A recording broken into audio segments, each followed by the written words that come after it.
Jack. Get ready, get jiving.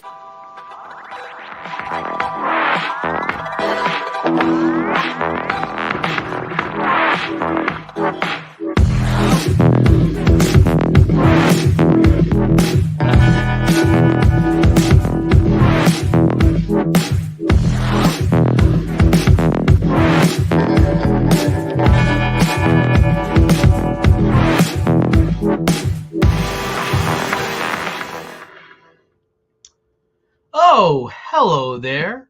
How's everyone doing? Welcome. It's Tuesday. It's May. It's spring. I think here in Philadelphia, we get strange weather. Sometimes it feels like fall. Sometimes it feels like spring. Sometimes it feels like winter. And all within a 12-hour period. I'm jealous of people who get to live out in like California and Arizona or like, Florida where it's perpetually warm. But here in the city of brotherly love, it's just never the same temperature anyway. Welcome, ladies and gentlemen and genders all across the spectrum, to episode 20 of Jivin with Jack. Today, bit of a truncated show. We're hitting up, look, it's Multiverse of Madness week. It's all we're talking about. I know there have been a bunch of leaks that happened, and I'm going to be honest with you. I have so far avoided all the leaks. I've avoided all the leaks, and I don't get why people want to know what's going to happen. I know Austin and Caden, they're like, oh, we want to know what's going to happen before it happens. We don't like being surprised. They hate surprise parties. Austin demands that if he's going to have a surprise birthday party, that you tell him ahead of time so he will not be surprised. But we're going to talk Multiverse of Madness, and we're also going to, talk a little bit about what's going on with Fast and Furious 10. I mean, this is supposed to be part one of a two-part finale. This is a franchise that started 21 years ago. Yeah, it started, I think, 2001. And Justin Lin, who's been a big part of it, I mean, he did Tokyo Drift, which for the longest time was considered the bad one. I always liked Tokyo Drift. I thought Tokyo Drift was the last Fast and Furious movie that had to do with the roots of the franchise. It was about racing. It was about drifting. I didn't know what drifting was until I saw that movie. I'm a big fan of that movie. I think it's a great movie. Chris Nolan's a fan of it. It's about racing. It's just about racing, not heists, not trying to save the world, just racing. And I would love for a Tokyo Drift 2. But Justin Lin, he's been a big part of the franchise. He's directed multiple films. He did the last one with John Cena, Fast 9. And I actually watched part of Fast 9 over the weekend. It was on HBO, and I was like, I haven't seen this since it came out. And, these movies are schlock. They're dumb. They're fun. They're entertaining. They're whatever. You watch Fast 9, and you're meant to shut your brain off. I don't have a problem with shutting your brain off. I have a problem when something pretends to be something. You're not supposed to shut your brain off. Like, this is cerebral, and really it's not. It's not cerebral at all. # Moon Knight. But, Justin Lin apparently has problems with Vin Diesel. So we're going to get into all that. I think people are still pouring in. I see Anthony Beltray. I see Jared's mother. What's up? 2 people watching. Yes. Look where we went from. We went from having like 400 viewers to 3. But that's okay. Y'all don't love me anymore, and that's okay. That's understandable. But yeah, no, I've had a crazy, I think, couple of days. I've had a crazy week. I have been so freaking busy. It's just been a crazy, but that's good. When you're busy, that means things are moving. It's when you become stagnant. That's when you're running into real danger. But let's take a look at this. Earlier today, I looked at, I know we say Rotten Tomatoes doesn't count. It doesn't matter. But let's be honest. It does. And the movie has a pretty good score right now. It's at 84%, but I just checked again right before the show started. And it's actually down to 80. In fact, you know what I'm going to do? I'm going to share the screen because I'm curious what the reviews are going to be. Because, look, Sam Raimi was a big part of comic book movie lore. I mean, he wasn't necessarily, the guy who started the MCU, but he was the guy who said, hey, he came at the right moment and he created a phenomenon. That's down to 79. Oh, my. But you know what? Yeah, let me bring in Caden. Caden, come on in. Caden Reed. Well, I wasn't sure if you were there at all. I was like, no, yeah, I'm here. Okay, so. But look, this is Sam Raimi's first foray into the MCU formally. Scott Derrickson obviously did the first movie. Scott Derrickson, who directed Doctor Strange, has another movie coming out, and I can't remember Black Phone. What's it called? Black Phone with Ethan Hawke. Ethan Hawke. Oh man, that looks really good because he worked with Ethan Hawke in Sinister. That looks really interesting, and I think that's coming out soon, or if it already has come out. I think it's coming out May 29th, I believe. Really? So the same weekend as Top Gun? Let me see. I think Top Gun comes out the 27th. So, that's a good question because Scott, from what I understand, who directed the first movie, June 24th. June 24th. June 24th. Okay, so we're a ways off. Okay, and it has 100% on Rotten Tomatoes. Oh wow, that's crazy. So, like, I guess what was interesting was that the rumor was Scott wanted to make it a horror movie. Like, he wanted Doctor Strange to be more. He wanted it to be okay. He wanted it to be a small multiverse horror movie, like a really, really small multiverse, and it was apparently there's some rumors going around saying that he wanted it to be a murder mystery multiverse movie. Oh. With and Dormammu comes back and he solicits Doctor Strange's help on the murder of his daughter. Which so that would have been interesting because I feel like, and tell me what you think, that after they knew obviously they've been working on Spider-Man, they said, okay, that movie is big, it's multiverse, it's got a huge finale. Doctor Strange now needs to be big as well. Well, I think they had Doctor Strange. I think they had Doctor Strange 2 planned before they had the No Way Home plan because if you look at it before the whole Sony Disney separating deal whole situation, it's like Spider-Man 3 is going to handle the identity crisis of Peter Parker and Spider-Man, and people are like, oh, Kraven and Scorpion were like the main villains, and then the whole deal went down, and then they were like, hey, maybe as our big comeback in the MCU is a big celebration of all the Spider-Man that has come before, and that's how they did No Way Home. Okay. Yeah, I mean, here's go ahead.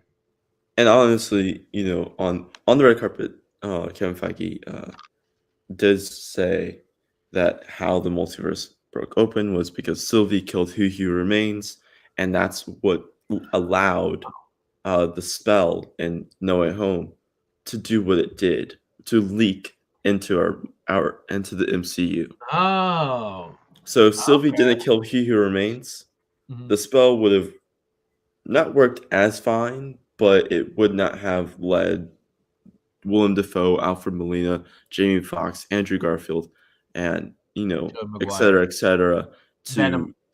And Venom into the MCU. Okay. That's an interesting way of connecting it. So you kind of have to watch Loki, I think, to watch You don't have to watch Loki. I think you just have to at least know that there is something like that happening. Okay. And which some people who have watched the movie have said that although it doesn't explicitly say that, that the multiverse was broken because of someone, they just say that there was an event that happened that caused this to happen. Okay. You know what? Here's the thing. Obviously Marvel's known for mixing humor and into everything. Sam Raimi is pretty good at mixing horror and humor. So closer to the humor end, you have the Evil Dead movies. Closer to the horror end, you have movies like, I don't know if you ever seen Drag Me to Hell, which has some genuinely frightening moments, but also has a little bit of camp in there. Yeah. And he does camp really well. He does camp really well. Yeah. And Army of the Dead and everything. So I'll be honest with you. I kind of, from what I heard, I thought what Scott was trying to do was interesting because he wanted to be, like you said, a smaller scale movie instead of a bigger scale. I think what the problem was, what Scott realized that he was going small-minded with the multiverse. And with the multiverse, if this is going to be your big multiverse opening, you don't want to go small. You want to go big. And even I don't think they went huge with this. I think they went big enough where it's big enough for of course, the multiverse to be leaking stuff into our own universe. Okay, because I hope, like, there's a scene we see in the trailers where you see all the sorcerers and like a black cloud is coming towards them. I'm like, man, I hope the end of this movie isn't like Shang-Chi where a bunch of things pop out CGI and they have to fight them off. And because it seems like Marvel, like every third act has to become a big CGI fight. Now, it worked at Spider-Man because you had all these different characters, but there were at times, you could tell they weren't quite sure what to do with Sandman. They weren't sure what to do with I mean, Sandman and Lizard were complete CGI. They weren't, and they were CGI from archive footage. yeah. And But like so, my point is, like, I hope that this movie has more of an interesting ending. I don't know what the ending is, but it's not just like a big fight right. between like Doctor Strange and a bunch of CGI. Like, what was in Shang-Chi? Like, what are those things coming out of the wall? I keep calling them parademons or like the Chitauri, like a bunch of things just coming at you, and you gotta go zip zip zip and win the battle. I think Marvel needs to focus on trying to figure out like how to do a more interesting third act. Yeah, obviously you want some action, you want some fighting, but you want something a little bit more like, oh, okay, that was an I interesting third think act. with Raimi, Mhm.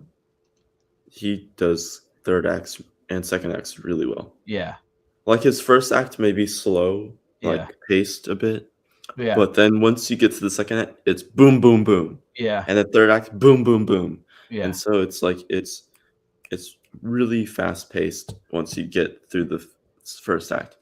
And you have Michael Waldron who wrote Loki, who's writing this, Uh-huh. um, and so um, I'm like excited for this. Honestly, what I've seen, um, like based off of the first reactions before the reviews Yeah. last night, it seemed like some people were expecting like 5,000 cameos, or like expecting Well, like that's because now that's kind of what Marvel has become at times. It seems like because of Spider-Man No Way Home, which is a great movie, that everyone now wants even like Spider-Man No Way cameos. Home had even Spider-Man No Way Home, the cameos were to serve the story. It Mhm. wasn't just because they wanted to have Tobey Maguire pop up for a minute and then boom, Yeah, have him there for a minute. No, it served the story. So like you have to use that to your advantage. And here they clearly used it for their story yeah. because there's some people who were like, although yeah, like um like Well, yeah, they have let's take a look at some of these reviews. yeah. BlackRock says, didn't they say there were going to be a lot of cameos? I don't know, because I know we hear Patrick Stewart's voice. I don't know to which extent he's in the movie or if it's the Illuminati. I've been very kind of staying away from rumors and leaks and stuff like that. But I think my worry is moving forward that cameos are going to become 52 cameos. Damn, Jesus Christ, that's a lot. No. Here's interesting. Here we have Kevin Mayer from the UK Times says, in terms of Raimi's back catalog, it's more Spider-Man 3 than The Evil Dead. That's a huge shot. That's interesting that he said that because that's actually a bit brutal, I would say. Um, Johnny Olensinski from the New York Post says Marvel MCU has officially jumped the Stark. Really? That's pretty rotten. Let's see what Nell says here. Now, she gave it a B, so that's considered fresh. She says what keeps it under the level of the best of these films, though, is what has been an increasing issue in superhero movies. The powers are not clearly defined, so the stakes are not clearly defined. Well, outside of Spider-Man No Way Home, I've been saying that about a lot of the Marvel movies. So the trailers seem to give the impression that there's a pretty big threat. I don't know what the threat is or who it is or what it is or what it's supposed to be, Right.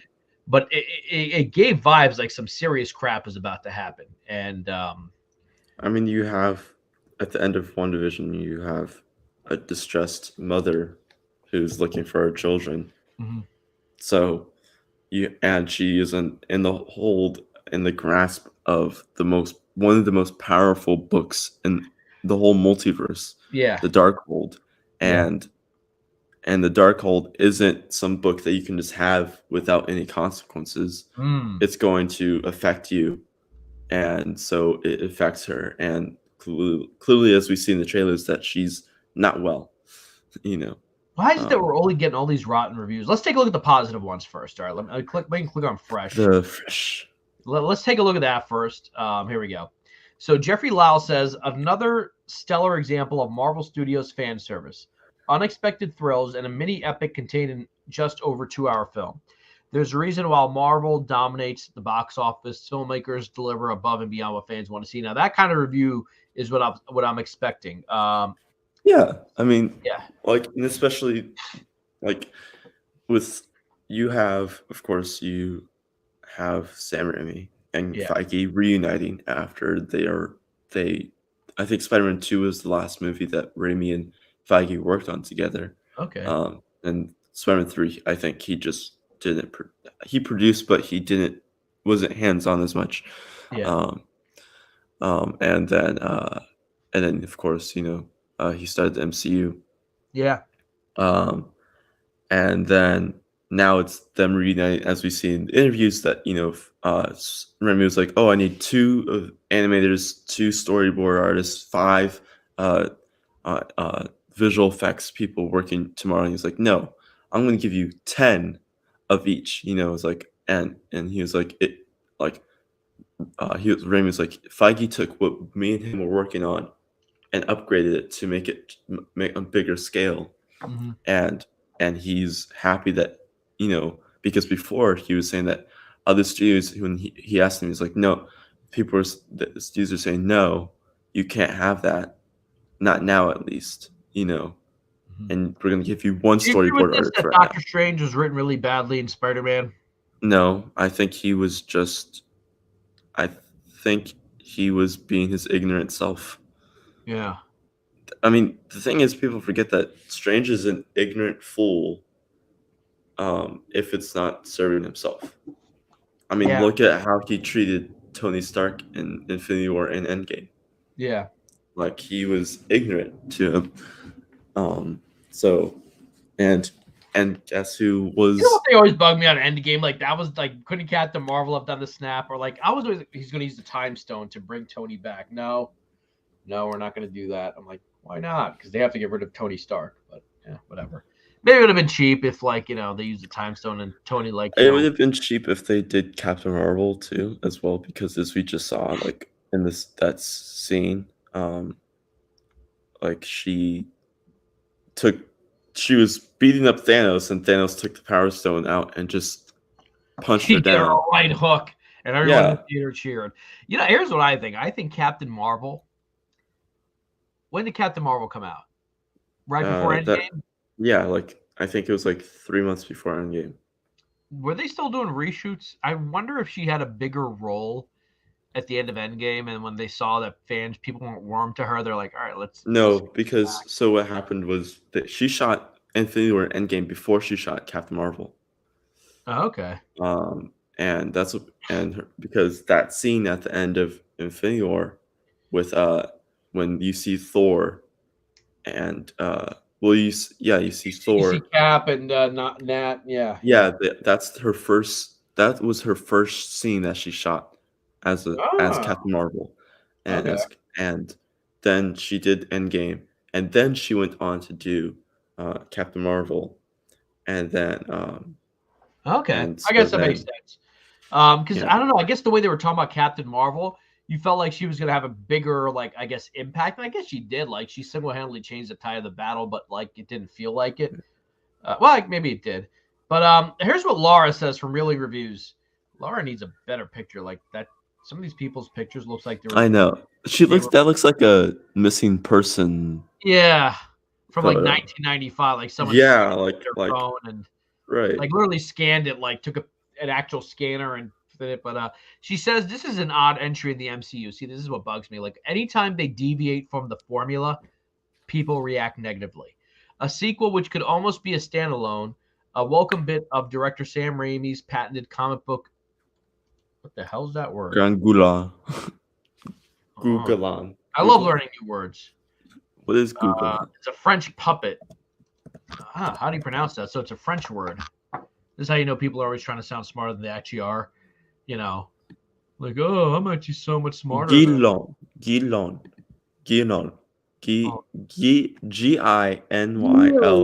Guignol. That's what I got. Guignol. Guignol. Okay. Grand Guignol.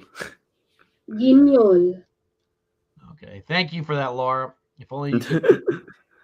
Look how smart I am. Granted, I've used big words. You have? I do to make myself sound smarter than I am. Oh, okay. Just so I can have a certain je ne sais quoi. Je ne sais quoi. Ho, ho, ho. The French like that wine. And a movie that leans too heavily on the Disney Plus television series WandaVision. I mean, WandaVision was the first show. I feel like WandaVision was probably the most watched show. Maybe I might be wrong because it was the first one. I mean, the thing is, when they say leans too heavy, but the whole reason why we're dealing with Wanda is because of WandaVision. So, of course, it's going to lean heavily on a show that basically starts a character arc for one of the main characters in this movie. You know what? People used to complain about how Agents of S.H.I.E.L.D. didn't really tie in to what was going on in the MCU, except for the first season when the Winter Soldier happened. And here's a show called Agents of S.H.I.E.L.D. And they're like, oh, yeah, by the way, we're making a Captain America movie, and he dismantles S.H.I.E.L.D. And I'm like, oh, crap. And then, like, after that, like, there's rarely any references to what's happening in the MCU. And the last episode, like, yeah, Thanos is coming. He's beginning his invasion of Earth. And I'm like, when you watch the movie, I'm like, hey, he's not really invading Earth. He's just, coming to get his stones. But, you can tell there's a disconnect between, okay, so now. Invading is just coming here unannounced. And like, you could tell, like, but you can tell that they actually weren't sure how it's going to play out. No, they weren't. But like, at least this way, okay, so they're connecting Loki, more specifically Sylvie and Loki, Lady Loki. They're connecting WandaVision. So isn't that what we, the fans, wanted? And I guess she's probably someone who maybe didn't watch WandaVision and maybe is kind of peeved that she has to watch WandaVision, maybe. Yeah. But I mean, the thing is that, like, when you're going into another phase where, you're trying to top, because people are like, oh, how are they going to top Endgame? How are they going to top Infinity War? How are they going to top in Civil War? How are they going to top all these movies that they did in phase 1 through 4? Yeah, phase 1 through 3.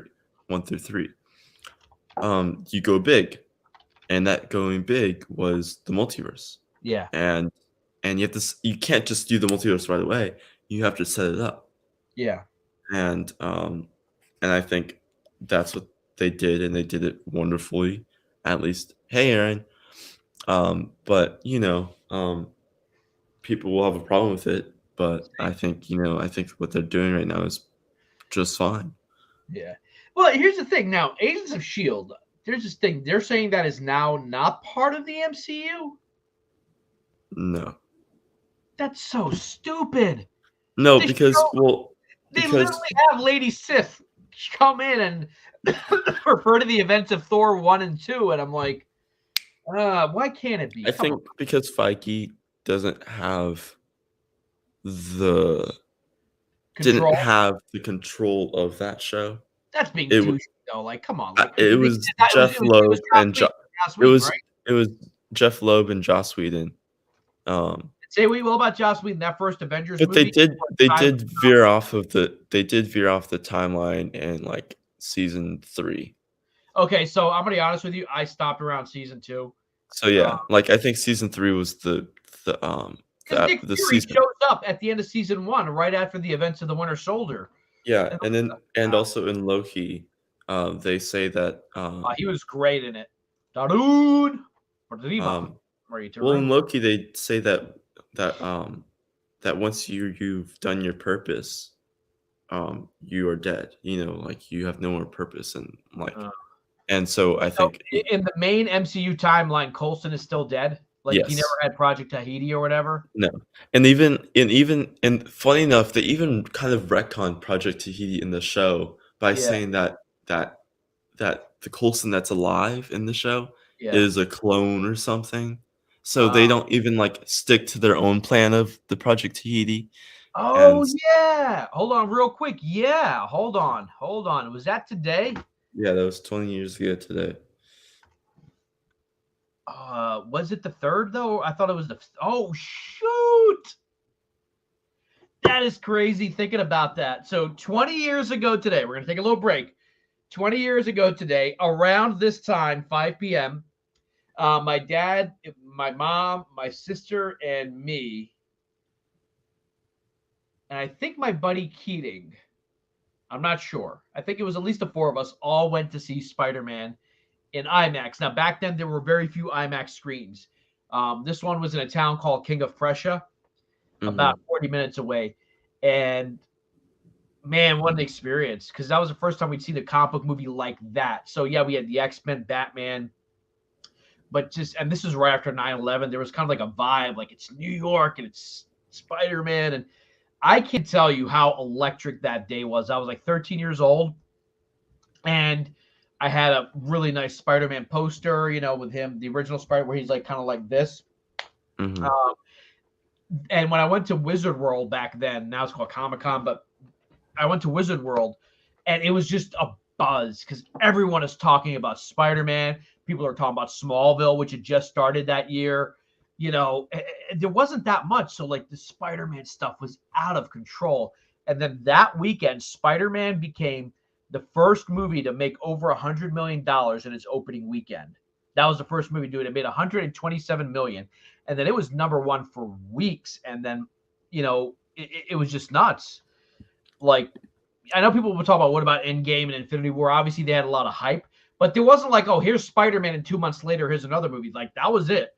And it was just a huge freaking deal. The theaters were packed. Back then, you didn't have reserved seating. So if you wanted to see Spider-Man, you had to get to the theater early to grab a good set of seats. You know what I mean? Mm-hmm.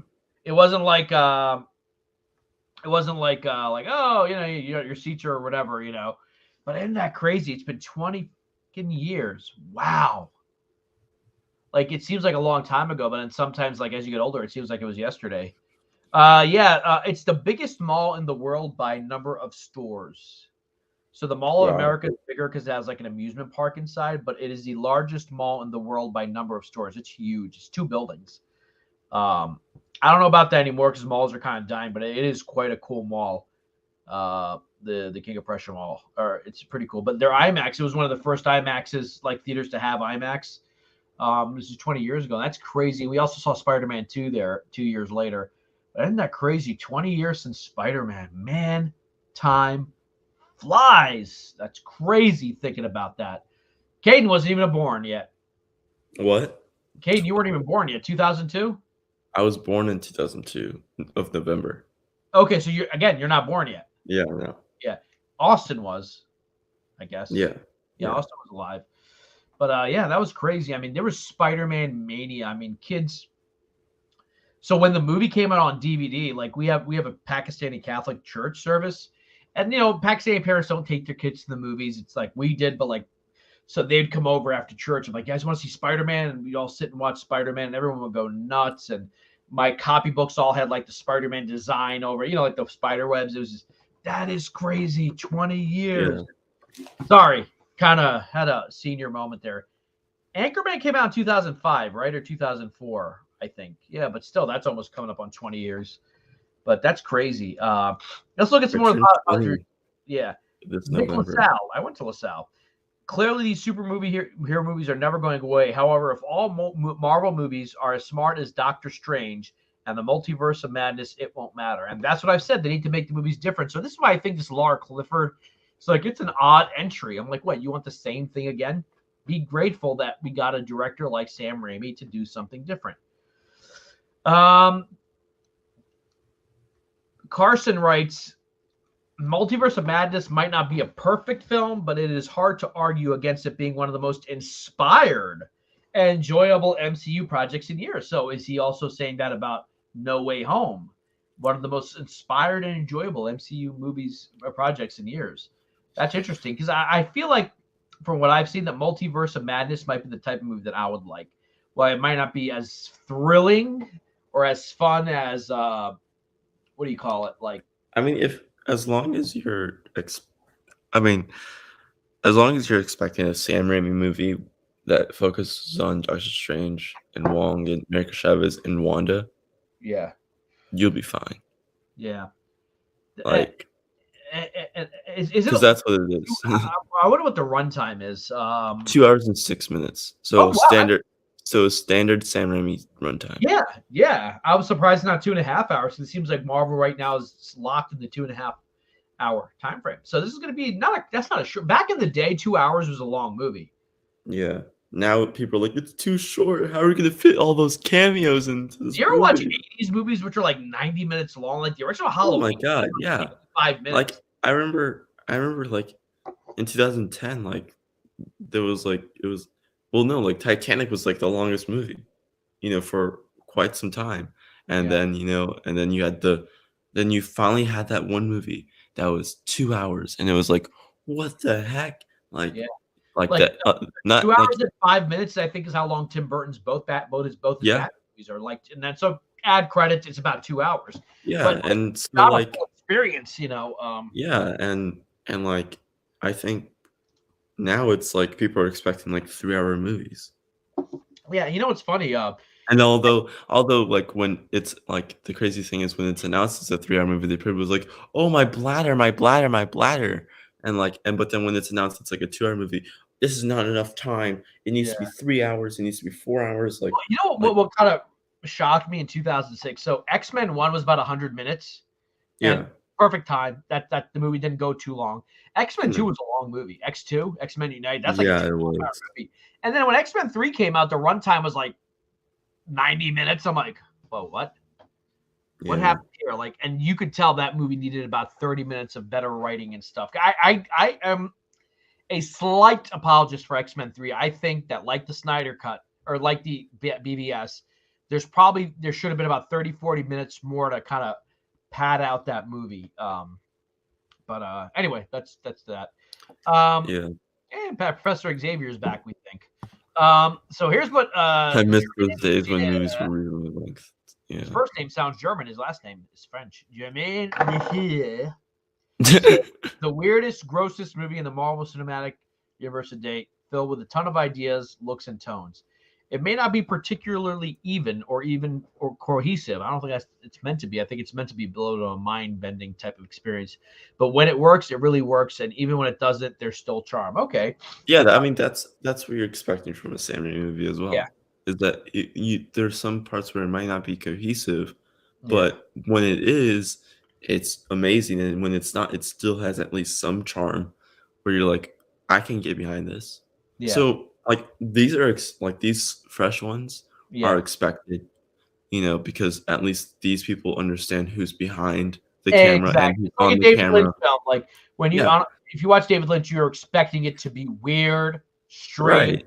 and not make sense. And it's up to you as a viewer to connect your own dots and try to Yeah, interpret what you want. And I think but when and Mark, yeah, yeah, and then you have people who will probably do like the rotten scores and say like some stuff that they like it didn't meet their expectations of a Marvel Studios Sam Raimi mega epic movie. Well, but again, Sam Raimi doesn't do mega epic movies.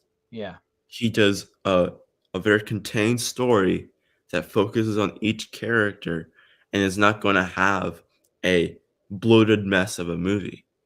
yeah, And even if it is a bloated mess of a movie, it's like it's there's still a story and a cohesive story there. yeah. So I, for one, don't expect much from like anything Remy does. Mhm. I just expect a character story and a character study.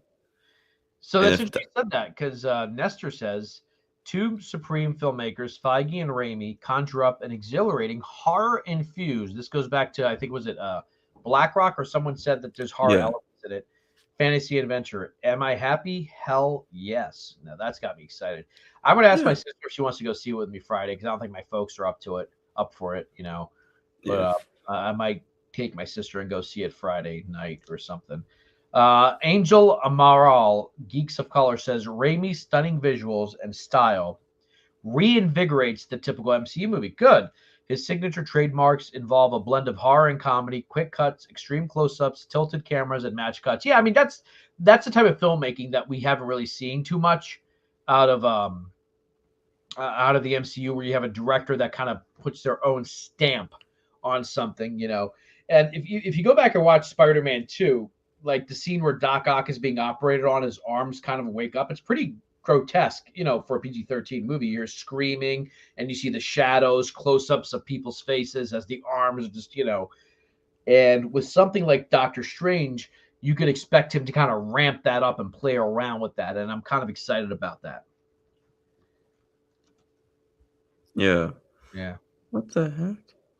Oh, never mind. But yeah, I mean, like you said, it's gonna be visually stunning. It's not bad.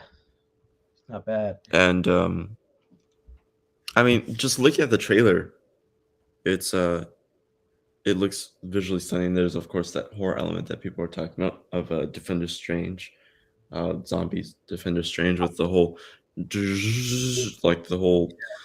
like him becoming the zombie Strange. Yeah. Do I have to watch that? Do I have to just find that one episode and watch that? No, because it's not that same Strange. Oh, okay, never mind. That's the thing. Like, yeah. It was, okay. It was. I thought it was gonna be, but then I remembered that I think it's a variant version of him. Oh, okay. It's a version that didn't learn his lesson. Look, it's the Batmobile. Monkey G. What? It looks like the one from the animated series. If you take a rubber band and you do this with it, it kind of looks like the Batmobile. The one from the animated series. Oh, yeah. Okay, yeah, now I see it. I see it. Yeah. Monkey Jeebus says, I met David Lynch walking back from Griffith Park. Was he smoking? Like, hey, Monkey Jeebus, how are you? I'm David Lynch. He's got a great voice. Tis I, Sri says, hello, nerds. To that we say, tis I, Jack and Caden. There you go. Tis us. Tis us. What kind of bugs me about articles? So I like Megan Thee Stallion. You know what I'm talking about? Yeah. Okay, I love her song. I love WAP. I love Thought Shit. But "the" means you. Like it's Megan Thee Stallion, but with the two E's. Yeah. "The" means you. Like thee and I. Like if you have two E's, like if you're saying the word the, like these are the voyages, "the" means you in Old English. Kind of bug. So it's Megan U Stallion. Ooh, maybe that's what she's trying to say. Megan U Stallion. But I think because it's like the amazing Megan, Yeah. So Stallion. like the amazing Megan, it would just still be THE. The, like you're saying. Right. But I think she's expanding the E, Yeah. But then it becomes the. Like actual like I compare thee to a midsummer's night. Like that means right. Yeah. But I don't think anyone pays attention to that. Some squeaker just got lucky and killed me in Fortnite. Oh man. Sorry about that. Yo! Modern Warfare 2 is coming up, so I'm gonna try to get Chad Michael Collins. I know Ty got him on Pop Culture Corner. I've been in contact with him. He's gonna be on the Poindexter Lounge at some point, so I'm gonna wait for the Modern Warfare trailer to release. I'm gonna do a live reaction and be like, hey. I'm gonna have to pre-record it because chances are they'll use music and we don't want to get copyright struck. So whenever the Modern Warfare 2, and then we're gonna get the dude, and I know Modern Warfare has nothing to do with Fortnite, but they're both first-person shooters and they're both online. That's why I'm saying it. Doctor Strange. Nell Minnow writes, "You get what keeps it under the level of the best of these films, though, is what has been an increasing issue, and the powers are not okay. We already know what you said." Matt Donato. Sam Raimi makes the most Sam Raimi movie Marvel would allow, which works to liven an otherwise heavy exposition and then more for me. You know what?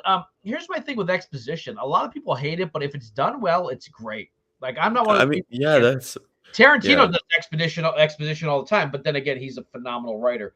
I think that a lot of comic book movies, when they get caught up in the lore, don't know how to show it. So they're like, all right, we'll just tell you, But I don't know. Like I remember when Infinity War came out, and some critics were like, it's an incredibly confusing movie.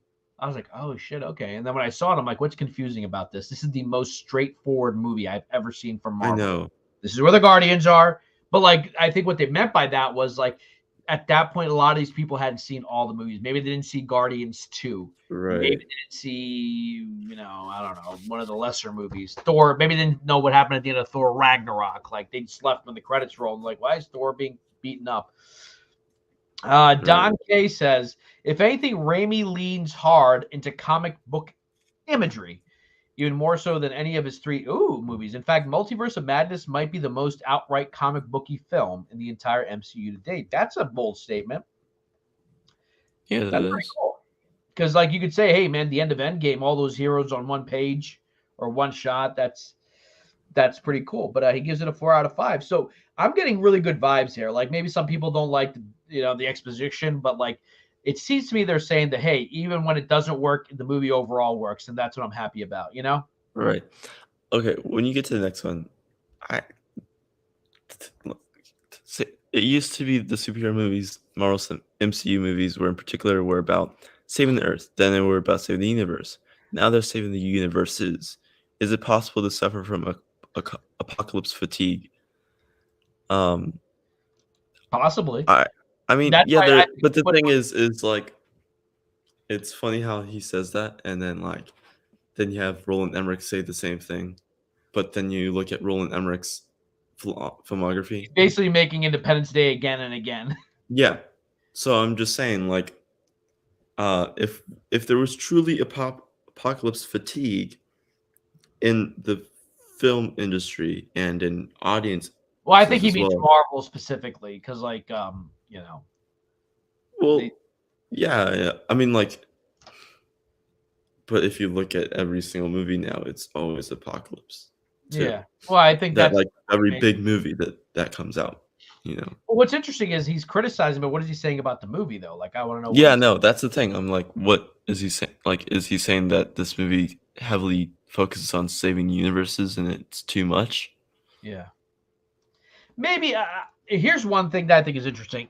I would love if Marvel. Okay, so they've done some of these big scale movies, I mean, Spider-Man was about saving. Well, I guess it was about saving our dimension. It was about saving Peter. Yeah. And the people around him, but then the bigger that was the main focus, but the bigger focus was saving the universes, saving the other people and putting them back in their universe. Yeah. But even then, okay, let's put that aside. What's funny? When you look back at the Christopher Nolan Batman movies, right, the least threatening villain technically was who, Caden? Wait, say that again? Of the three villains, we had Ra's al Ghul, the Joker, and then Bane. Who was the least threatening villain? Who killed the least amount of people? Ra's al Ghul. Well, no, because remember, maybe killed. Who had, when I meant was biggest threat, because what does he do? He basically erupts the fear of right. Yeah. People are like killing each other. So so are you saying Joker is probably the least threat technically, but it was done in such a way where he's arguably more. I wouldn't say he's the least threatening. I would say he's the one that was less fatalities. Yeah, least fatalities, exactly. But he was executed so well that even though he kills like maybe 8 or 9 people in the movie that we see directly, he's just done. It's just done so effectively. Like when he puts a blade in a guy's mouth, you remember that when that cop is outside the truck, you better move somewhere else. Pal, the Joker just comes out and blows him away. It's effective. So where am I going with the universes thing? You compare all the Marvel stories to Daredevil, and Wilson Fisk is technically not that scary compared to Thanos or Dormammu or, but he's done so well that he feels scarier than Christopher Eccleston. What was his character's name in Thor: The Dark World? The Black Elf or the Dark Elf or whatever his name was. Malekith. He feels scarier than Malekith. He feels scarier than Corey Stoll and Ant-Man. Although I thought Corey Stoll did a decent job given the subject matter of the first Ant-Man. So I would be against if they scaled it down a way, because I have a feeling like whenever Spider-Man 4 comes out, the 4th Spider-Man movie, he's in Manhattan. It's going to be, I'm curious what the threat's going to be. Like, let's say they decide to go with a new villain. What is the threat going to be? What is Spider-Man's back against the wall moment going to be? Is it going to be saving New York? Is it going to be, and I'm okay with that. He has to save New York. I don't know. There's a new villain. He's doing stuff, Well, like Batman. Well, the Batman. I guess the stakes were pretty high. Like they flooded the city, kind of like in Batman Begins. He released a toxin into the air. But I'm not against the idea of like smaller threats. Like up until the last act of the Batman, he's just stopping a serial killer who's killing questionable authority figures, and that's where the drama is. That's where the tension is. The Riddler isn't playing like the Joker. The Joker was planting bombs all over Gotham, and obviously you have a threat of mass casualties. But Right. but I wouldn't mind if like I'm not agreeing with this dude, but I wouldn't mind if Marvel kind of scaled it back and just said, yeah, we're gonna do these smaller stories, like smaller level like Well, threats. Wilson Fisk. like I said, with you just did Endgame. You're coming off of Endgame, and people will still see Marvel movies no matter what. Yeah. Because as long as it has the Marvel Studios logo on it, people will Yeah. see it. Okay, that But looks will cute. you? But the white thing line is, right there. Mhm.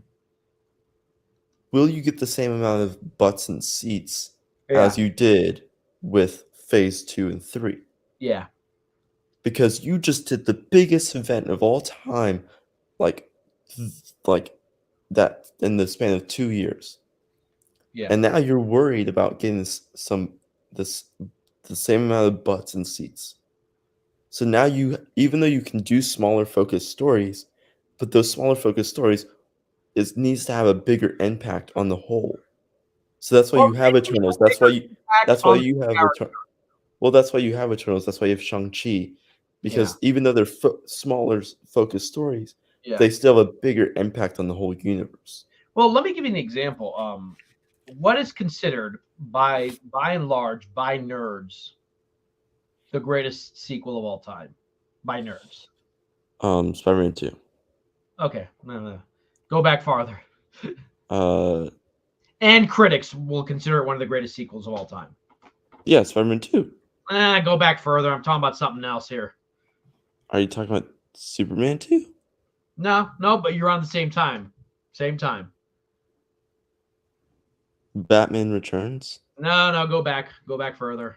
1980. I know. I don't know what you're talking about. See, Caden, there was a thing called Star Wars that kind of came out. Not a big deal, but you're talking about as an overall, like, okay, because the greatest sequel of like nerd. Okay. Yeah, like that's one. Like some people argue, Spider-Man 2 is all right, but Tom Holland's better. Like no one's gonna say that. Empire Strikes Back, but like The Last Jedi was better. Like no one's gonna. Like that's considered like the perfect sequel because it's so effing good. So here's what's interesting about that one: the original Star Wars and of course Return of the Jedi end with a big battle. You have the Battle of Yavin 4. You got to destroy the Death Star. You got the Battle of Endor. You got to destroy the Death Star. Again, in Empire Strikes Back, the big battle happens in the first act, the Battle of Hoth, which is the coolest one with the walkers. But what's the fight at the end of the movie? It's just two men, Luke and Darth Vader. And they're just fighting each other. It has nothing to do with the Empire, nothing to do with the rebels winning or the Empire winning. It's just two men fighting. And then the big revelation that I'm your father. And then Luke choosing to die by letting go. We know he lives, but like he basically was choosing death. He said, I'll never join you. And that, what's great about that movie? Yoda said he would give in. And Kenobi said he would give in. And Luke proved both those mother effers wrong. He chose death. And you're like, there was no world ending. Cloud City wasn't under attack. There wasn't stuff blowing up. It's just a moment between our hero and our villain. I'm your father. Join me. I choose death. And that's what I'm talking about. Like a moment like that. Now, obviously, that's a great. But the thing is, there's no like life like Cloud City is going to get destroyed. Yeah, but you have to look. I know where you're going with this, but at the same time, but the thing is that things have changed, times have changed, and also with it, people have gotten dumber. That's what I say. I mean, people have gotten more simpler or simplified. I'm not going to. Another example. Can I give you one? The Dark Knight. The Dark Knight has a false ending. You think that the whole movie is going to end with the Joker and Batman and the two boats with the bombs, and that's the false ending, right? That's like the typical third act. Batman beats up the SWAT team. The real ending is just the three men with the kid. Like the moral argument, like we try to be good men, and that's actually kind of a very soft ending. But then he rides off into the sunset, taking the blame of Gordon's monologue. He's a dark knight. I'm like, that's cool. I like that. I like that there was a fake ending. The fake ending is that, oh, Batman's got to stop these two boats with bombs on them and stop the Joker. And the Joker's like, hi, really? That's what you thought this was going to come down to, a fist fight between you and me? I won because I converted Harvey Dent. You're like, that's a good ending. That's a tragic ending. It's a good Batman movie. Batman's like, I'll take the blame. I killed those cops. I killed those people. Blame it on me, and I'll still be Batman. So, connecting it to what this guy is saying, I would like Marvel to kind of go back and, has Marvel ever made a movie where the third act was a little more focused? I'm trying to think like that. I mean, I think, like, if you had a focused ending like that, I think it was Iron Man 1. It was the just whole Iron Man trilogy. The whole Iron Man trilogy was, villain on hero. Yeah. Also with Captain America as well. Yeah. Like, it's always the first phase, Winter first Soldier, two phases. Winter Soldier, it has a good ending because it's not really about all this stuff blowing up. It's about the two men. Right. I'm not going to kill you because you're my friend. See, that makes that ending better because it's not just like, let's say the Winter Soldier wasn't Bucky. He was just a generic villain. Like, it wouldn't have the impact. Right. Because he was a generic villain in the comics. The ocean or into the river, and then Bucky's the one who pulls him out. Like, that's what I'm talking about, giving weight to those endings.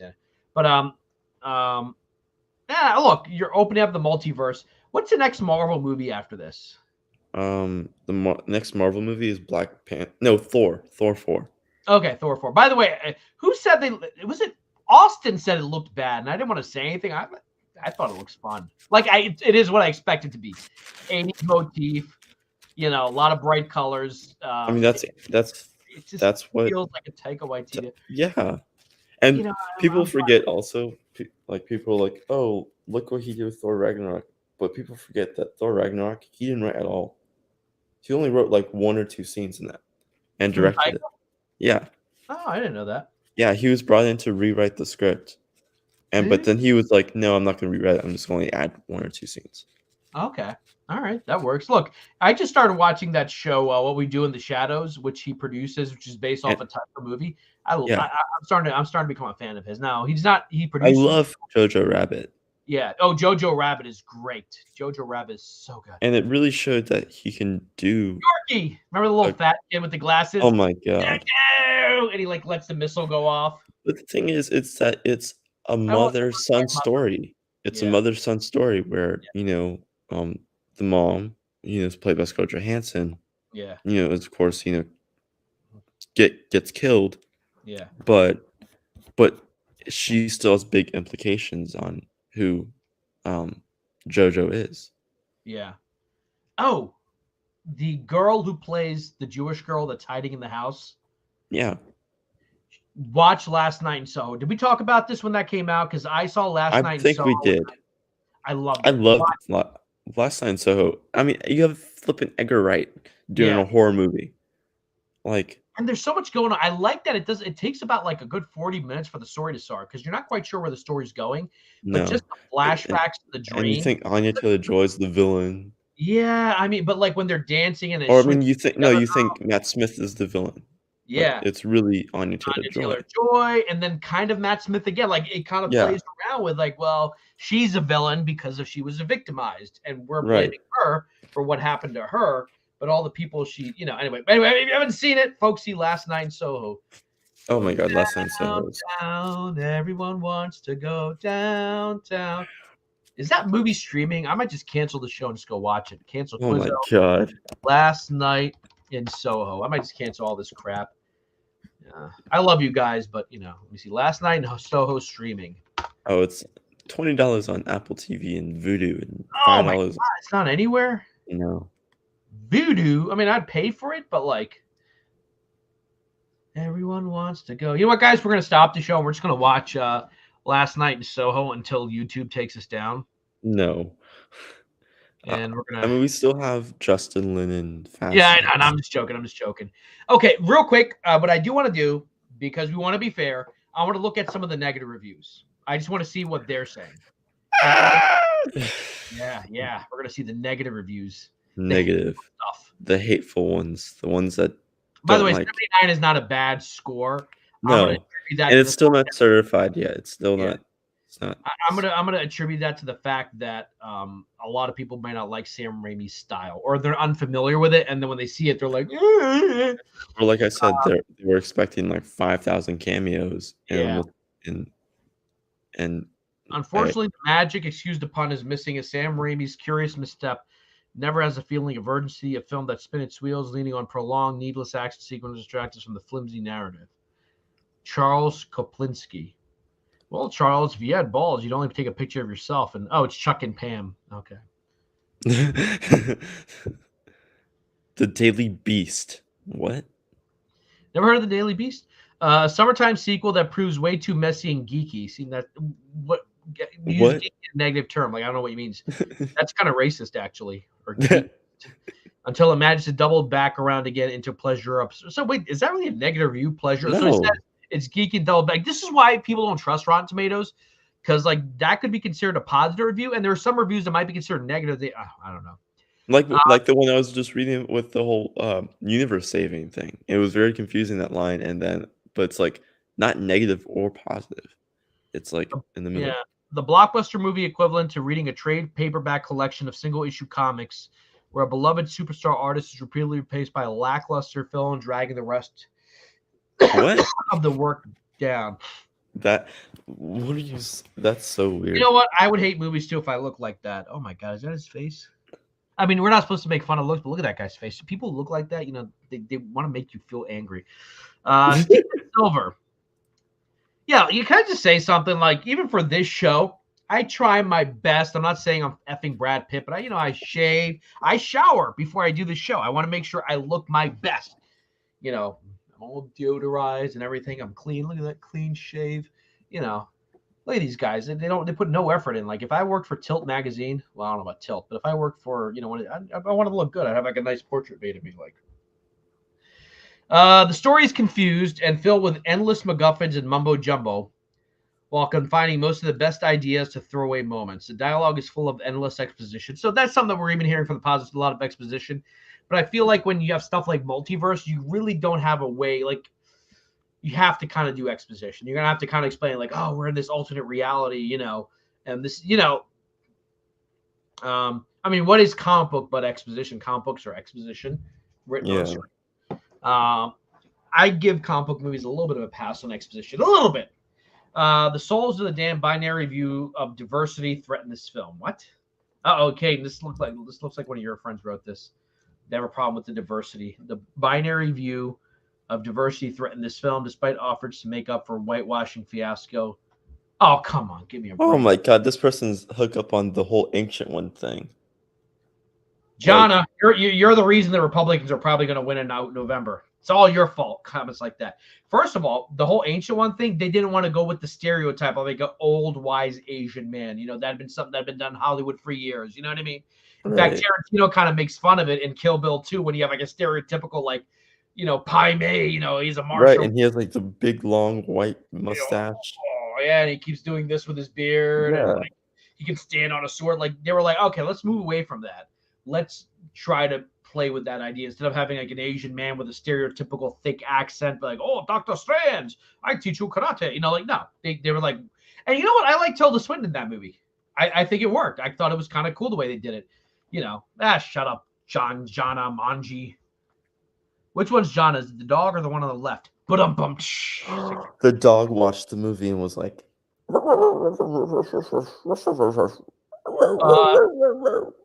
Clint Worthington put his picture from his paper copier jobs newsletter, black and white, the spool. With Doctor Strange and the Multiverse of Madness, the soul-deadening bloat of these films becomes ever clearer, mostly because you can see a great inventive filmmaker trying and failing to style his way out of it. It's not his first big-budget film, baby. Donald Clark of the Irish Times. Man, what's up with him? He looks like he went to, like you go to those carnivals and they make you dress up like cowboys and they take like a brownish black and white, because there's kind of like a brown hue to it. Like, oh, this is a saloon. Dun, dun, dun, dun, dun. Yeah. Donald Clark waving his arms in front of his face as if directing the world's tiniest traffic. Like, to me, that's stupid. Like, that's been in the movies forever. Cumberbatch can't. Donald, you need to put an apostrophe in can't.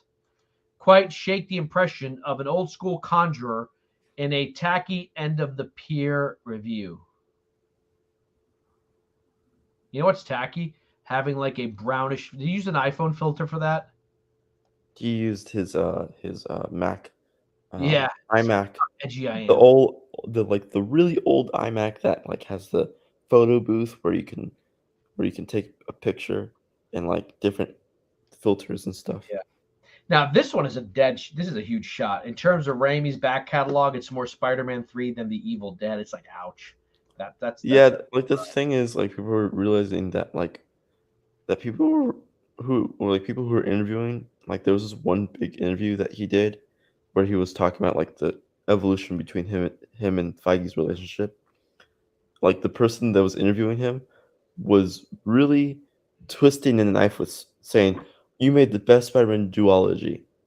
Spider-Man 2 is the best Spider-Man movie. And you did two great Spider-Man movies." Yeah. Like making sure Sam Raimi knows that only two of the Spider-Man movies he did were great. Like, Agreed. I mean, like, yeah, Spider-Man 3 wasn't great, and he knows, and it wasn't Raimi's fault. You know what Spider-Man 3 is? It's like Terminator 3 or The Godfather 3. Like after Yeah. that, you really can't like live up to it. And part of me wish we had done. I know we talked about this last week. Like they could have done a Spider-Man 4, but unfortunately they didn't.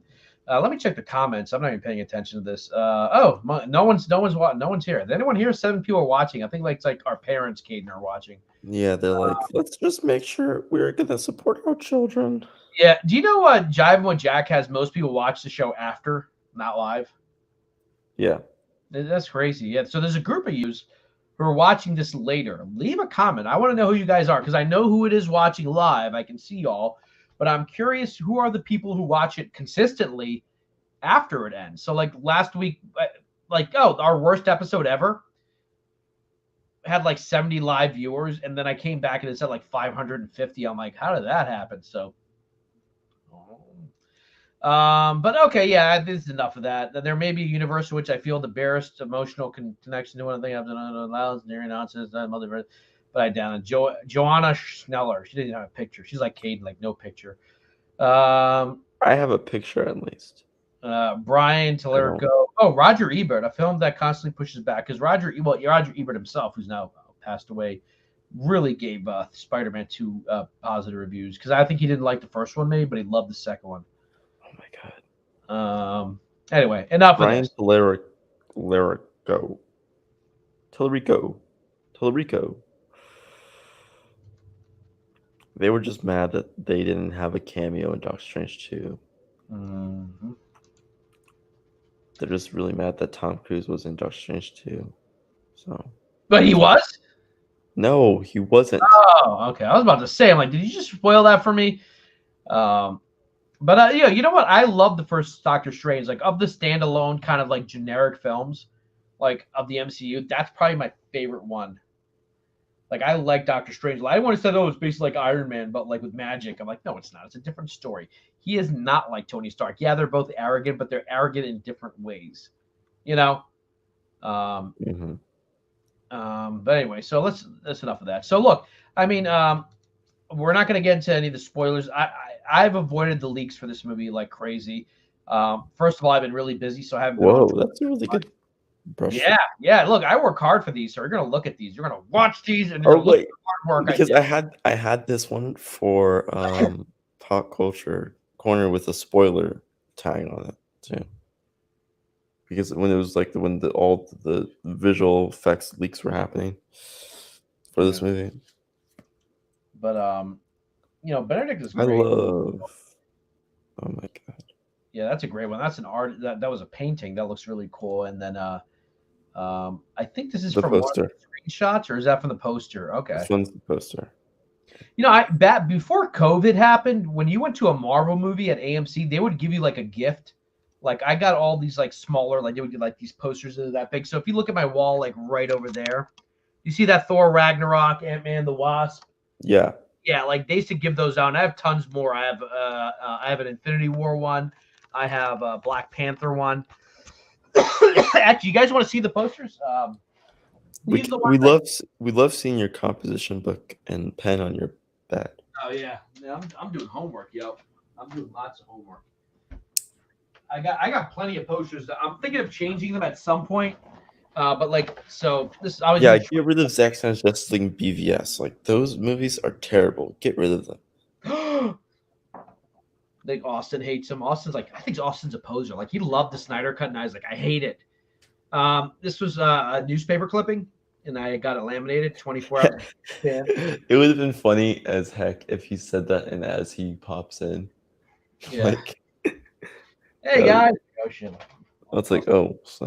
Did you see what our friends at the Four Nerds are doing? That looked really cool. Nicotina and all. They're doing like they're doing, I think, their Justice League kind of like continuation, which is kind of cool. So they gave these out when you pre-ordered on Fandango back in the day. Yes, I got a Justice League poster. Yeah. Oh, where's my Justice League poster? Hold on. I think I have the. Here it is. Yeah. I have it. It's like I love it. It's cool. I like it. Yeah, it's my favorite poster. You know what's great about this poster? Superman's not on it, but they have the Superman symbol right there. Yeah. But I actually like this poster. It was when they weren't trying to spoil artwork for the Joss Whedon one. Like they did some of the, and of course, I was going to send this to Austin, but I'm like, screw him. I'm gonna screw Austin and screw. But I don't know if they still do these, because here's the thing: I don't buy my tickets from Fandango anymore. I have AMC's app. So it depends if the movie has. I don't think they do posters now. They don't. I don't think they do them anymore. They don't. I remember when Spider-Man came out, they gave away like a Spidey comic, the Sam Raimi one. When the Punisher came out, you got a recopy of the Punisher's first appearance in Amazing Spider-Man. With the Batman that gave away Long Halloween. Oh with yeah, the Batman variant cover. They were always doing stuff like that, and I guess yeah, they just don't want to anymore. And it's a shame because whatever. Yeah. It was always great to have a the villain in this movie. I have no idea. Like I don't know if it's a spoiler, but is she the bad guy in this movie? I have no idea. Look at that. Look how terrible that quality is. Did you pirate this photo? No, I downloaded it, and sometimes it looks good, and then she looks like Melisandre. She kind of does. From Game of Thrones. Yeah. I wonder if that's where they're going. Well, no, she's been around a lot longer in the comics than Melisandre. I think one of the Honest trailers did call her Melisandre. I think it's the Age of Ultron trailer, like starring Melisandre. But listen, let's talk a little bit about Fast and Furious.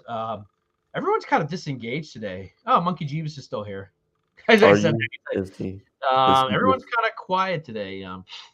Maybe it's just one of those days. We'd always have episodes like that of Jivin with Jack where like everyone's kind of dead. For my part, I've just been really busy. It's just like. Well, funny enough, so last night, Enosh had a stream. We did stream for 5 hours. And then me, Stella, and Thade were in the backstage for like another like 3 hours just talking. Okay. So I was up until like 6 o'clock. Okay. And I finally went to bed at 6:30. Oh, wow. So, and then I woke up at, like I told you. So when you went to bed at 6:30, that'd be 7 or 8, 9:30. All right, I was already up for like 2 hours. As you were waking up, I was going to sleep. No, I was up for 2 hours because your 6:30 is my 9:30. So 9:30, 9. Yeah, so. I got like 3 meetings tomorrow. I'm actually getting tired. Look at that. I'm getting tired, folks. This is what happens when you start working. It sucks. I mean, yeah. I mean, I fell asleep. I fell asleep at work. Last night was the first time I didn't have to take sleep, and I just passed out on my chair. Hey guys, how are you? No problem I have with the midnight. I would love to do Enosh's show at night, but first of all, like it's late and it starts at midnight, so it goes to like 3 in the morning. I can't do that because my sister's asleep. Remember, you were with us when we covered the Snyder Cut, right? When that was coming out, we started at like 11 p.m. and went till 4 a.m. I had COVID, so I kept drinking brandy, and I was wasted by like 2 a.m. I'm like, it was weird because like we'd already seen the movie, you know. I remember because I was like, I saw it like 3 times before it came out, and then I saw it twice when it No, and I saw it another 3 times when it came So out. like me, Austin, not Austin wasn't with us at that point. Me, No, I think Austin was. Oh, Justice, it was Big Drip. It was Big Justice, Drip. me, and Ty had seen it. Justice liked it because he hated BVS. Like, and but like, And he said, then "Oh, also because we interviewed that one guy. you were with us." No, you weren't on with us. I remember we talked about 13. I wasn't officially part of the team, but I was like always like talking with you guys. Yeah.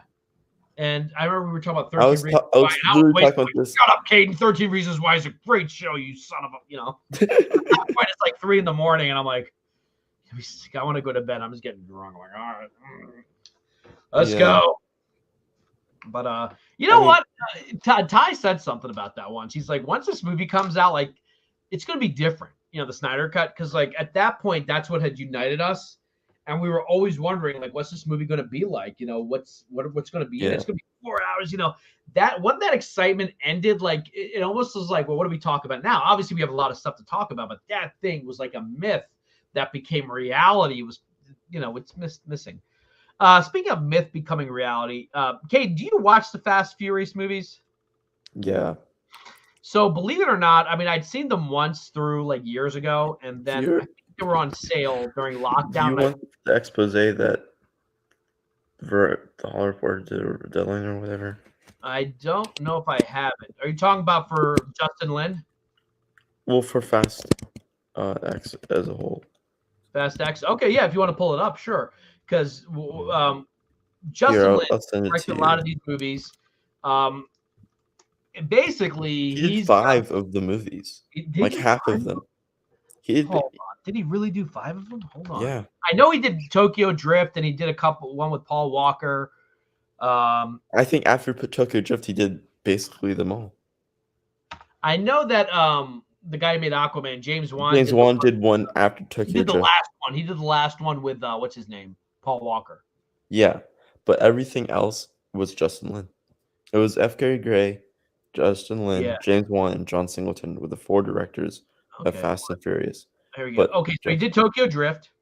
Then he did Fast and Furious, the one where they reunited Paul Walker and Vin Diesel. Yeah. Okay. He did Fast and Furious 6. Was that the one with Fast 6. And Furious 6 is the one with Gal Gadot dies, I think, right? Yeah. I believe so.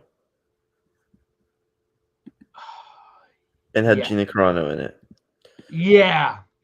And I think at the end of that one, Han says he's going to Tokyo, and then a post-credit scene, you see him get killed, and you see what's his name, Deckard Shaw, Jason Statham's like, "Is this Dominic Toretto? I'm coming for you," and you're like, "Oh," Okay, so he did that one. He did do Fast 7. Oh, he did Star Trek Beyond. Okay. Oh, and he did Fast 9. Okay. So he did Fast 9, Fast 6, Fast Furious, Tokyo Drift. So 1, 2, 3, 4. 4. He did 4 of them. Okay. Yeah. Okay. But so then the 5th one was going to be Fast 10. Oh, okay. Yeah, man. So if you share the article that I sent, I just saw it. I'm going to share the screen. I'm going to pull it up. Here we go. I'm going to increase the font. So so I have that photo. I read the article, but let's get into it. How does that look in terms of zoom? Can you read that on the screen? Yeah, I can. I just usually just go full screen on streamer either way. So. Oh, I didn't know we could do that. I never thought of doing it. Okay. So behind Justin Lin's Fast 10 Breaking Point, A Saturday to Remember. Ooh, I like the way when authors try to make it sound like they're effing Shakespeare. Like, A Saturday to Remember. It started as a talk about notes with franchise star producer Vin Diesel escalated into a major disagreement and ended with a slammed door. Justin finally had enough and said, "This movie is not worth my mental health." Wow.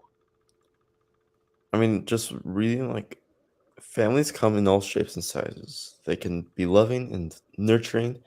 They can be boisterous and brash. Boisterous. They can be boisterous and brash. They can be fractious, fractious and frustrating. The Fast and Furious franchise, which runs on the theme of family, became the latter when only days into shooting the latest installment, Fast 10, director Justin Lin did the unthinkable. He quit. Directors have been replaced in mid-production before, Bohemian Rhapsody, Solo Star Wars Story being recent examples. Also Justice League. Yeah. Those, however, were incidents where filmmakers were fired.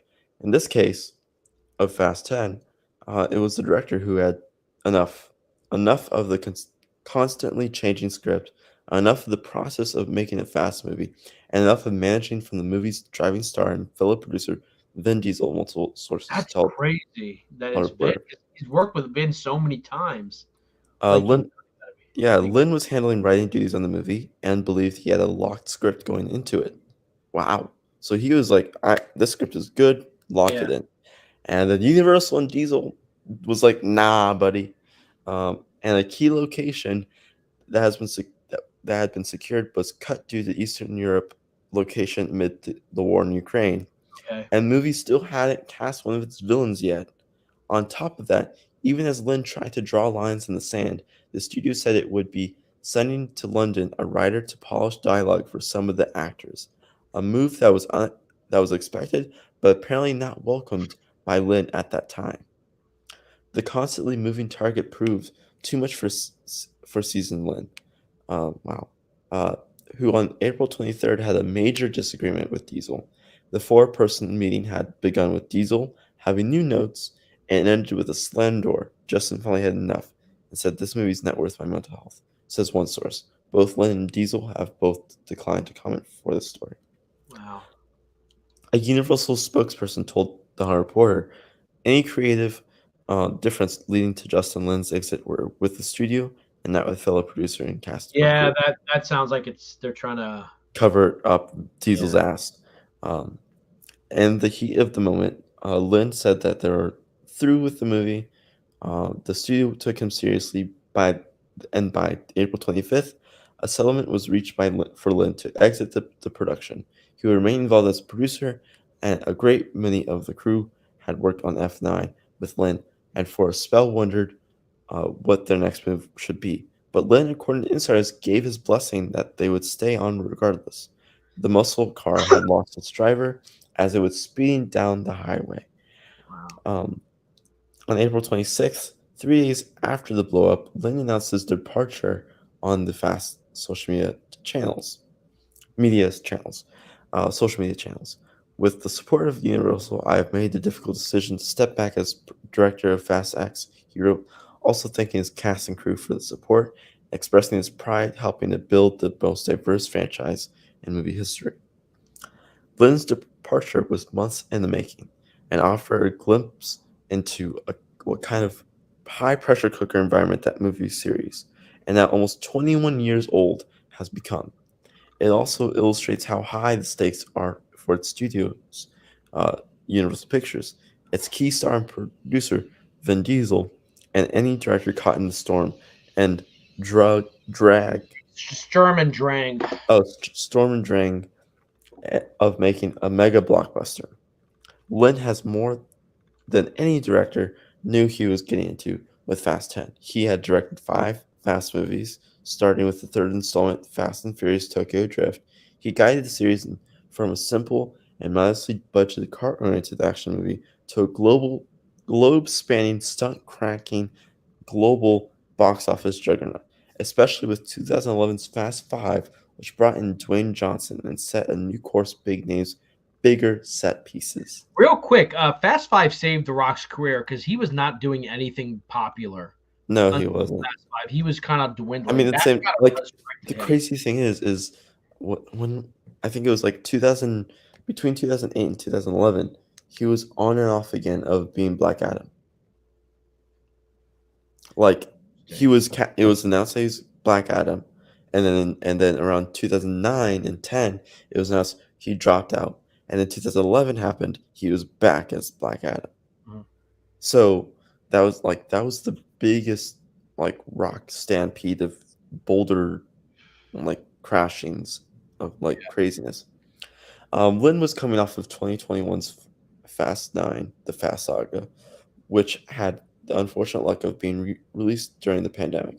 I went to see. But even then, it was still like crazy worldwide.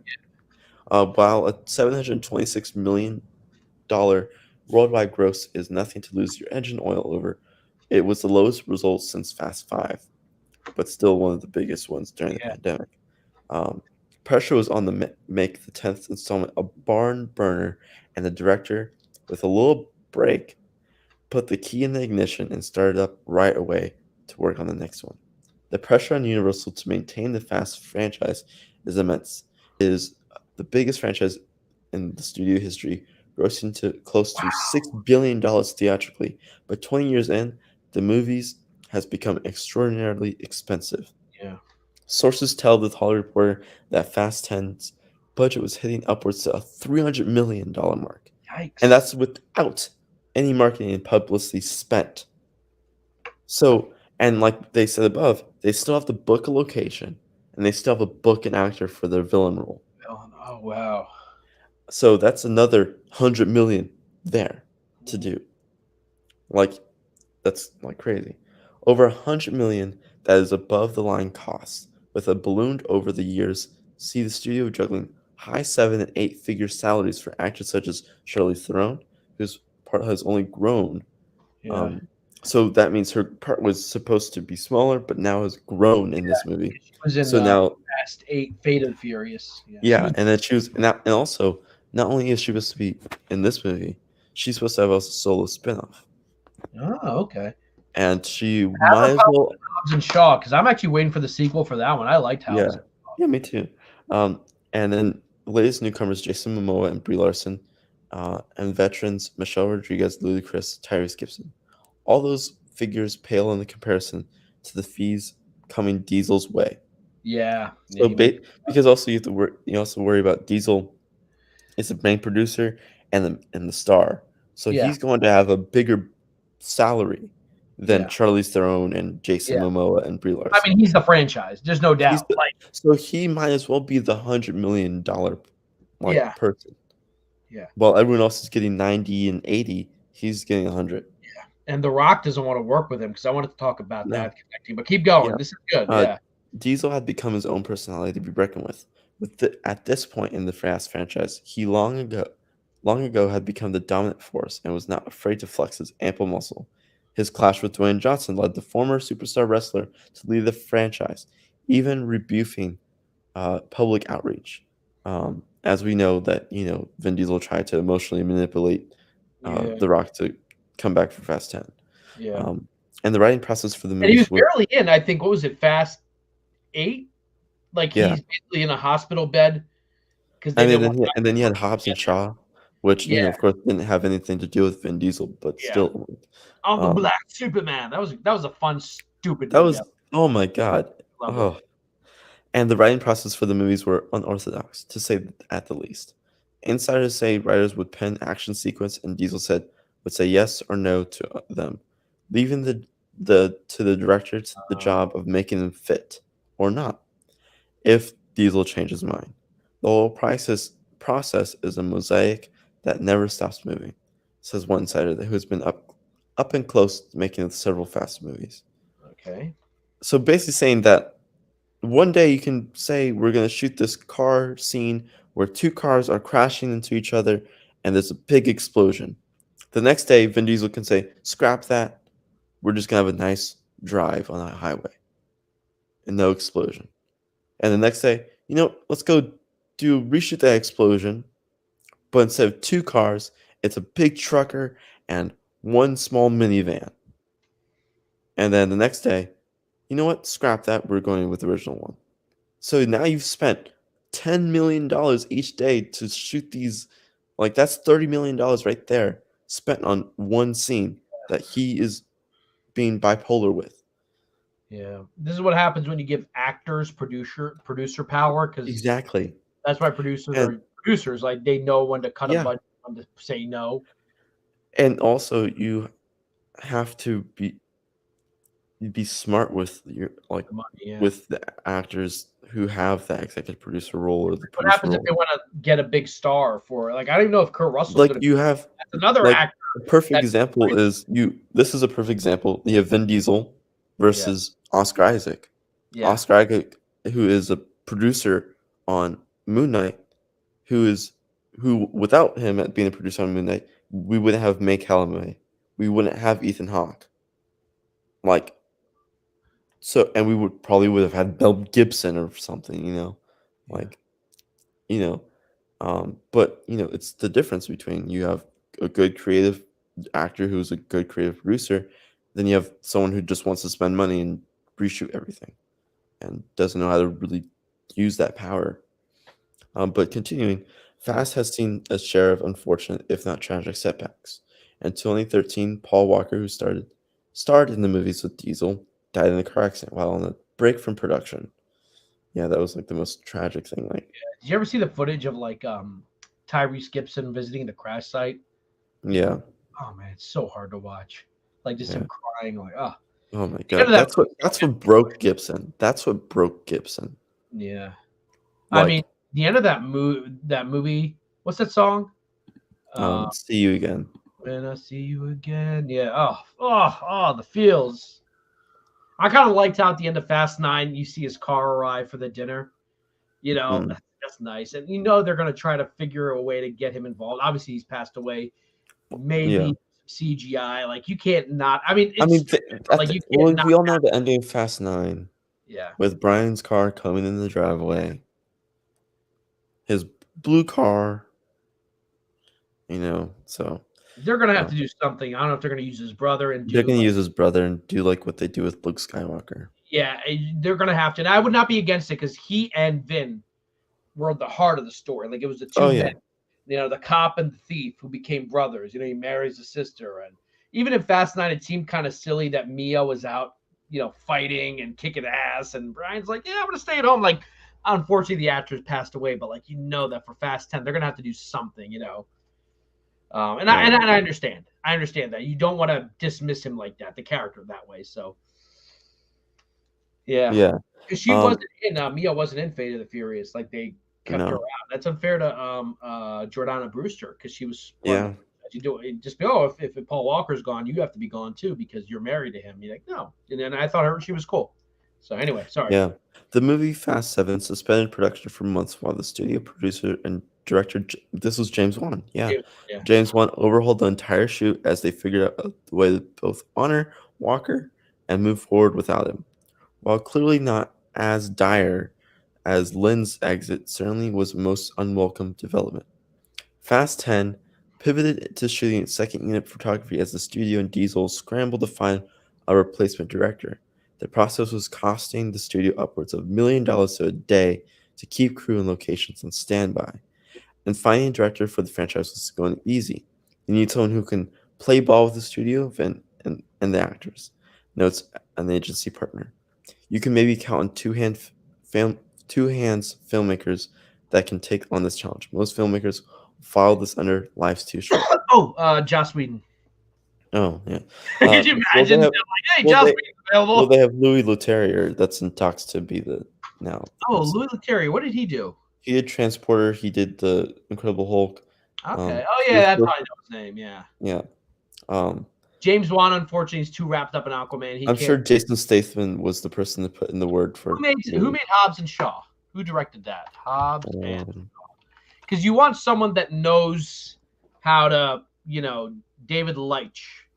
oh yeah, and okay. They mentioned them here. Obvious candidates, those who previously helmed installments, were unavailable, but the production tried F. Gary Gray, Fate of the Furious, is in the middle of shooting a Kevin Hart movie for Netflix. One is in post-production for Aquaman and the Lost Kingdom. David Litch, Fast and Furious presents Hobbs and Shaw, is due to shoot a Fall Guy feature to star Ryan Gosling this summer. Even if they were to pull him off that project, the studio risks losing Gosling to another project, or worse, angering the actor who may not want to push his schedule. And not only that, is Ryan Gosling is also supposed to do Wolfman for Universal. So angering him even more Yeah. by taking away Fall Guy, and also he may even drop out of Wolfman then. Yeah. On the plus side, as one agency source says, it could be a great opportunity if you can land this 747 747. 747. Yeah, I know. And prevent a crash, you'd be a hero. The hope for a hero was found in Louis Leterrier, a sturdy hand who had experienced a bit of visual effects work having done a remake of The Clash of the Titans and well-regarded but short-lived Netflix series Dark Crystal: Ages of Resistance, an action car chase thanks to Jason Statham starring the Transporter movies. Leterrier had, according to one signer, always been in the contention for directing gigs for the Fast movies due to experience and interest. Now he's getting his shot. His deal is expected to close this week with the project out of the pit and back on the road shortly after. Update reflected Gary directed The Fate and Furious and Juan directed Fast 10. Okay. So yeah. That's a lot. But oh, I hey, want you Aaron's to... back. Okay, here we go. Aaron's back. I wonder if they'll make another. They were supposed to make another Hobbs and Shaw movie, but that looks like it's been in production hell. Yeah. I don't know, but like it's a shame they're not going to get The Rock back. I know The Rock has had it. Look, this is 20 years ago. That's crazy. Look how different Vin looks. Yeah. Like how I mean, people... I was talking with my coworker. We were talking about this situation. People forget that Vin Diesel was a director first. Yeah. He won Sundance. He's outside of before he became an action star. There's a movie where he plays a lawyer, and he's phenomenal in it. I've actually liked Vin Diesel. He made a movie that didn't make money. I forgot what it's called, but it was like a cyberpunk movie, and his character's name is Turip. He lives in Eastern Europe, and he's given the mission of taking this girl from like Eastern Europe, war-torn Eastern Europe, to like the United States. And it was a pretty good movie, and I think critics just trashed it. And I was like, wow. Yeah, it's funny. Vin Diesel couldn't get back Gal Gadot, so he has to settle for again Captain Marvel. He couldn't get Gal Gadot. Yeah, well, here's the thing. They killed off Han, brought Han back. They killed off Letty, brought Letty back. That's Michelle Rodriguez. They killed off the bad guy in Fast 6, Shaw's brother. Yeah. And brought him back. But they mentioned not booking a villain until recently. So, and who was the most recent casting announcement? Brie Larson. Paul's going to have an entrance. It's going to be like freaking Thor landing in Wakanda. Like, everything's going to be bad, and all of a sudden his car is going to show up, and they're going to be like, oh my God! But like I was saying, that like, who was... So they were talking about how they haven't booked their villain yet. Yeah. But they recently did. Oh, is Cena going to be in it? Cena, I believe so. Or maybe he might be in the 11th film. I think, yeah, maybe the 11th film. Yeah, I think Gal could come back. But my point is, I think Brie Larson, Jason Momoa are the villains. Big stars, man. That's crazy. I think Brie Larson is one of the main villains with Jason Momoa. And I think Jason Momoa's character may be related to Hobbs. Okay. Interesting. Real quick. In the original Fast movie, Vin used his normal voice, which is a little more nasally. Like, you got me. You didn't even win. Like, if you actually listen to Vin Diesel's voices in interviews, he's got a high voice. Like, and I'm not making fun of him. He's like, hey, we worked on the film, and it's very. But in the in the movies, he talks like this. It's like family. So when they talk like this, they got to put the boom mic right here so you can understand what he's saying. Family. I got friends. I got family. But it's kind of interesting. If you watch the first Fast and the Furious movie, he doesn't do that voice. Yeah. He's so young there. He's 31 there, I think. 32. Yeah. He was born in like 1970, I think, or something like that, or 69 or something. Like, he's really young there. That's crazy. And I think both the guy in the back, he's dead. The Asian guy, I think, got arrested or something. But it's crazy how much time has passed. And you got Jason Momoa. You got all these other people. I mean, they're going to have surprise cameos. Like, maybe Cena shows up at some point towards the end to help. Yeah, that's crazy. You know what? Yeah, I was going to say that really hit him pretty badly. Like, if you saw interviews after that, like, you'd have to stop the interview, kind of catch his breath. He named his daughter after Paul Walker. And, whatever. I give props to him. I'm not trying to make Vin seem like a bad guy. I don't know if that's like people are saying, oh, F Vin Diesel or whatever. No. It's just a shame that him and Justin have worked so hard. I mean, Justin Lin with Fast 5 and Fast 6 and Fast 9 have made this franchise so much bigger that these two men who have worked together so hard. I mean, Justin Lin was in Tokyo Drift when the franchise was so small. Now look up, and they couldn't work it out together. Like they said that Justin Lin was the one that opened the doors for this to be a big global franchise. Aaron, the only thing with that is her character was tied to Han. You know what? Han should be in Hobbs and Shaw. Why not? Okay, so you want to have some connectivity? What if Han shows up in Hobbs and Shaw Part 2 to help with something? You know what I mean? Yeah. And And then then that will Giselle. it'll be a prequel to Fast 9 and how Holy crap. Okay, so he was 34. Wow. Yeah, I mean, wait, when was Vin Diesel born? Is he born in the, I know, was he born in the 60s? Oh, wow, he's born in 67. wow. So he's around the same age as Kiefer. Wait, so if he's born in 67, he's 54. Yeah. He's going to be 55 this year, I guess, right? Yeah. Oh, wow. Yo, man, he looks good. I mean, so he's over 50 over here. Wow. He's 5 years older than The Rock. Yeah. The Rock just turned 50 yesterday, by the way. Yeah. Happy birthday, The Rock. Yeah, I remember that, man. And I've been watching The Rock since he was 25. When did he become world champion? 98. Yeah, he was 25. At the time, he was the youngest champion. Then after that, Brock Lesnar became the youngest WWF champion. After him, it was Randy Orton who became the youngest WWF champion. But The Rock becoming champion at 25 was a huge, big deal. Like, he was so freaking young. Hogan didn't become champion until he was like 31, 32. Stone Cold Steve Austin didn't become champion until he was like 34. And for this young kid to just transform himself into like one of the biggest wrestlers of all time, like, you knew he was too big for wrestling, and that's crazy. You know what's funny? Because like Toretto and Hobbs are like such good friends in the movies. They're like brothers. First they're hunting each other, and then they become best friends. And it's a shame that this happened with Justin Lin. I liked Babylon AD. That's the one I'm talking about. James. That's what I was talking about. Babylon AD, where he said there's like some like women, like nuns, I think, hire him to like, there's this young girl, we need you to get her to the United States. And it's kind of like a dystopian cyberpunk world, because when they get to the United States, it looks really cool. Really good movie. And it got destroyed by critics. Fans, even who go on IMDb, were like, this is the worst movie I've ever seen.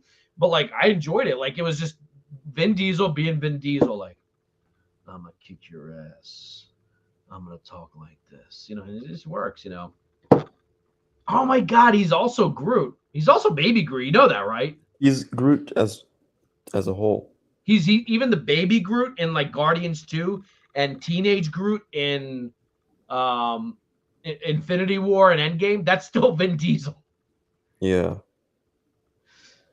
I mean, and by the way, so baby Groot, I guess, is Groot's son. I think James Gunn revealed. A lot of people thought it's the same Groot just growing up again, but it's actually Groot's son. So, but yeah, they're all Groot. Isn't that crazy? Man, but because Justin Lin is so a big part of the franchise, I don't know. He's a producer still, I think. Yeah, but still. I think, and also, honestly, with this as well, like, I don't think Vin Diesel will be able to really get work on his own anymore after this. Well, he doesn't like Vin. I love Vin, like, for what he is. He's kind of a holdover to the old age of like the action star. The Rock is kind of like that. You go to see a movie with The Rock to see The Rock. You're not looking for phenomenal acting or like anything like that. You're trying to see a big guy with muscles beat the crap out of stuff. And he kind of hit gold with Dominic Toretto. And I'm trying to see, has Vin done anything? I'm looking at his filmography. As an actor, he's going to be Riddick again. Okay. Wait, he did do. He did do. He's going to be Bloodsport. He did Bloodsport or something, right? He's going to be the Guardians of the Galaxy Holiday Special. Okay. I mean, but that's voice work. Bloodshot. I did not see that, but I heard it was like a fun, dumb, entertaining movie. That's the one where like he's like a machine or whatever. I don't know, something like that. But like, okay, coming up, he's going to be in Xander Cage. He's going to play Xander Cage again. Okay. He is? Oh, wow. Yeah, I didn't see the one where he came back. When he did the first Triple X, that was popular. I'm not saying it was good. It was popular. Fast 10, movie called Muscle, and he's coming back as Riddick. Now, his Riddick movies, I think, are pretty good. They're kind of underrated. Oh, F. Gary Gray is making Muscle. Interesting. With Vin Diesel. Plot being kept under wraps. When Riddick finally, so the Furia movie, when Riddick finally finds his home planet, he has no idea what to do. So have you ever seen any of the Riddick movies like Pitch Black, Chronicles of Riddick, and then there's just Riddick? They're I actually haven't. they're decent movies. I'm not saying they're like gold or anything, but there was even rumors a while back that Paul Walker's brothers were open to play Brian. You know what? What does Paul Walker's brother look like? I know they you He see looks not exactly the same as Paul Walker, but pretty similar. there's Cody Walker and Caleb Walker. I mean, this one Cody Walker looks close It's enough. Caleb Walker's the one I think they use. 33, and Caleb. Yeah, he looks a little too different, but yeah, I mean, Or Cody again, Walker. it's not to disrespect the actor. It's because the actor's character was so much a part of. Yeah, the dude using Cody Walker. Like, I'm going to say this right now. It is weird how in The Dark Knight Rises, there's not even one reference to the Joker. Like, everything that happened in The Dark Knight Rises was a result of the Joker's actions. And I get that they were trying to be. I'm not saying they should have shown the Joker or anything, but like the fact that there's no reference to the events of The Dark Knight in terms of what the Joker did, it felt so weird. It felt like the movie was missing a note. Like it's a great melody, but you're missing a note without referencing what the Joker. But Yeah. they had Talia al Ghul, and that connects to Batman Begins, and the thing was, it like they even tried to hint towards that even Joker was hired by Al Ghul, like or something. And it was like, but then I like, but then like, but the thing is, like, by doing that, you ruined the agent of chaos that Joker is. Yeah. That he does it on his own without. Did I ever tell you how I thought The Dark Knight Rises should have ended? I believe you haven't. I never have. So this is how Jack would have ended The Dark Knight Rises. The stupid plot with Batman goes up, the bomb goes off. Everyone thinks Batman has died, right? Okay, keep that the same. This is how The Dark Knight Rises should have ended. They show the funeral, all the sad stuff. The Batman is gone. He was a hero, blah, blah. And then like a couple months pass, right? You see Gotham City out there. And all of a sudden, you hear police radio. All units, the Joker has escaped Arkham Asylum. All units, the Joker has escaped. And you see like a sea of like cop cars like going crazy, like, oh, the Joker's escaped. You don't see him, you hear it. And then the camera pans back, and there's Christian Bale's Batman standing on top of a building, and he just dives back into action. Oh, wow. So that would be interesting. Meaning that Bruce Wayne died and Batman stopped being Batman, right? He goes into hiding, whatever. But as soon as the movie ends with the Joker, like all units, the Joker has escaped Arkham or Blackgate or whatever you want to call it. All units, be advised, the Joker has escaped. You see cop and just pan out, and there's Batman, Christian Bale's Batman, standing there. So now he's not living as Bruce Wayne anymore. He is just Batman. And he just dives off a building. You see him. And you get rid of that Robin ending too. Yeah, you get rid of that Robin ending. Because that ending was stupid as flying shit in the air. I'd rather have him throw a piece of shit in Bane's face than have. Yeah. And mind you, that's not to set up another movie. That's just how the franchise ends. Yeah. You know what the Joker says? You and I will be doing this forever. Like Yeah. that was always the way I would have ended it. Like Batman, he's done. He saved Gotham. He saved the day, and he stops being Batman. People think he's dead, and then one day the Joker escapes Arkham Asylum, and then you just see him from the back. You don't even show his face. Like he hears like the radio call, and he just jumps back to action. He just opens his cape and just done. I can see that. Directed by Christopher Nolan. Done. Ending but Nolan would not do that. Nolan likes to have weird, complicated endings. You know what? I'm going to go ahead and say this. I don't think his last couple movies have been that good. Not really. What was the one he did about World War II? I'm not really looking forward to Oppenheimer. What was that? What was that called? Not Oppenheimer. The one he did before. I know, but Tenet and Dunkirk. Dunkirk. So Dunkirk, I don't know what it was. Now, I'm familiar with Dunkirk. If you watch the movie The Darkest Hour, they talk about Dunkirk, and there was more tension about them talking like all of our troops are stranded at Dunkirk Beach. Yeah. I don't know. I saw it once and I was disappointed. Tenet had a really good music. Really good music, but the sound quality of every other Yeah, scene. I have to watch it again. I don't know. Yeah, I think like But the action sequences are cool, like the whole fighting backwards. I just wish it oh had an yeah, interesting I story around it. I Does that make just wish that like I know like I said, he likes his complicated endings. He likes his complicated, messy movies. And but at the same time, I think Tenet like it's very simple if you are looking for it. But if you're not and you just want it to be told to you, if you want it to be No, it like, is a complicated movie and it is worth rewatching. I just feel like Nolan went too Nolan with it. yeah, Does that make sense? Like he's like, I'm gonna do whatever I want. They're like, yeah, go ahead. Like I still don't remember. There's like isn't Tenet armies like his fighting like at the end, and I'm like, 12th what's film? happening here? What was this supposed to be? I have to watch it again. But like, no, the music, the action sequences, the car, that was all great. Yeah, It's funny because up until Batman Begins, Nolan wasn't considered a action movie director. Like he had done like Memento, he had done right. Insomnia. After Batman Begins, He did the following, and then he did he was doing more cerebral movies. Then after The Dark Knight, I think he fell in love with action. Then he did Inception and became like this visual director. Like you he's on his Interstellar, I'm 12th gonna film. play with how the camera looks. Like we're fighting in a hallway and the camera's doing like every freaking movie now does this thing where like they're fighting and the camera's going like this. It's not. You know, He stopped doing steady cam yeah. and he started doing shaky cam. Yeah, I prefer Tenet over Dunkirk. I use that music. I listen to that music all the time. I really like the Travis Scott song that they did. Yeah, yeah. It's called The Plan. Yeah, Uh, and like what I like about Tenet, is that everything that is part of the marketing, it's all a part of the movie. Like the plan is basically Come on, YouTube, take me down.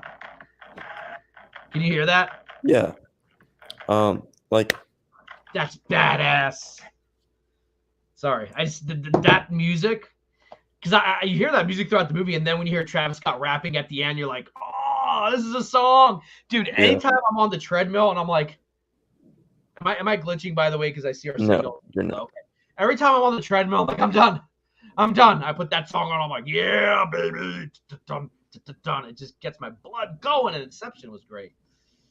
Inception might be best Do you movie want to talk about another director who came in to do some DC movies as well? James Gunn and the Suicide Squad and Peacemaker. They announced today there's a new spinoff with Viola Davis as a Waller. Waller, interesting. Because at the end of Peacemaker, she's kind of exposed. Like, yeah, if you click, and I think what they're gonna do is I'm gonna upload it right now. Yeah, they're gonna have this They guy. need to do away on this on StreamYard where you can have multiple links at once. So like I can put up this and I can put up something else. You know what I mean? Right. You can only do one thing at a time. So let me get rid of that comment. Hold on. I got it. Okay. Viola Davis is reported by Deadline and talks to star in Peacemaker spinoff. Interesting. Viola Davis's Amanda Waller is the latest DC Comics character getting the small screen treatment. Deadline understands that HBO Max is developing a Peacemaker and Suicide spinoff series featuring the supervillain, with Davis in talks and to star and executive produce. Watchmen writer Crystal Henry will write and executive produce the potential series, which will come from Warner Brothers. Okay, so what would the story be? It comes after Deadline revealed that James Gunn, who will executive produce the project, was working on a second Suicide spinoff. Oh, so he's working on it. Yeah. He told us in January it was connected to the universe, but won't be as much comedy as Peacemaker. I'd like to see what James Gunn can do with some serious. Well, Dawn of the Dead is not a comedy. There may be some moments here and there, but like no. I mean, the thing is that people forget that the origin of James Gunn, even though he does comedy great, is that the origin of James Gunn is a drama movie. Like he did 2 dramas first, then he went into comedy. But even though his short films, PG porn and was still a comedy, but when he did his first big movie, it was a drama.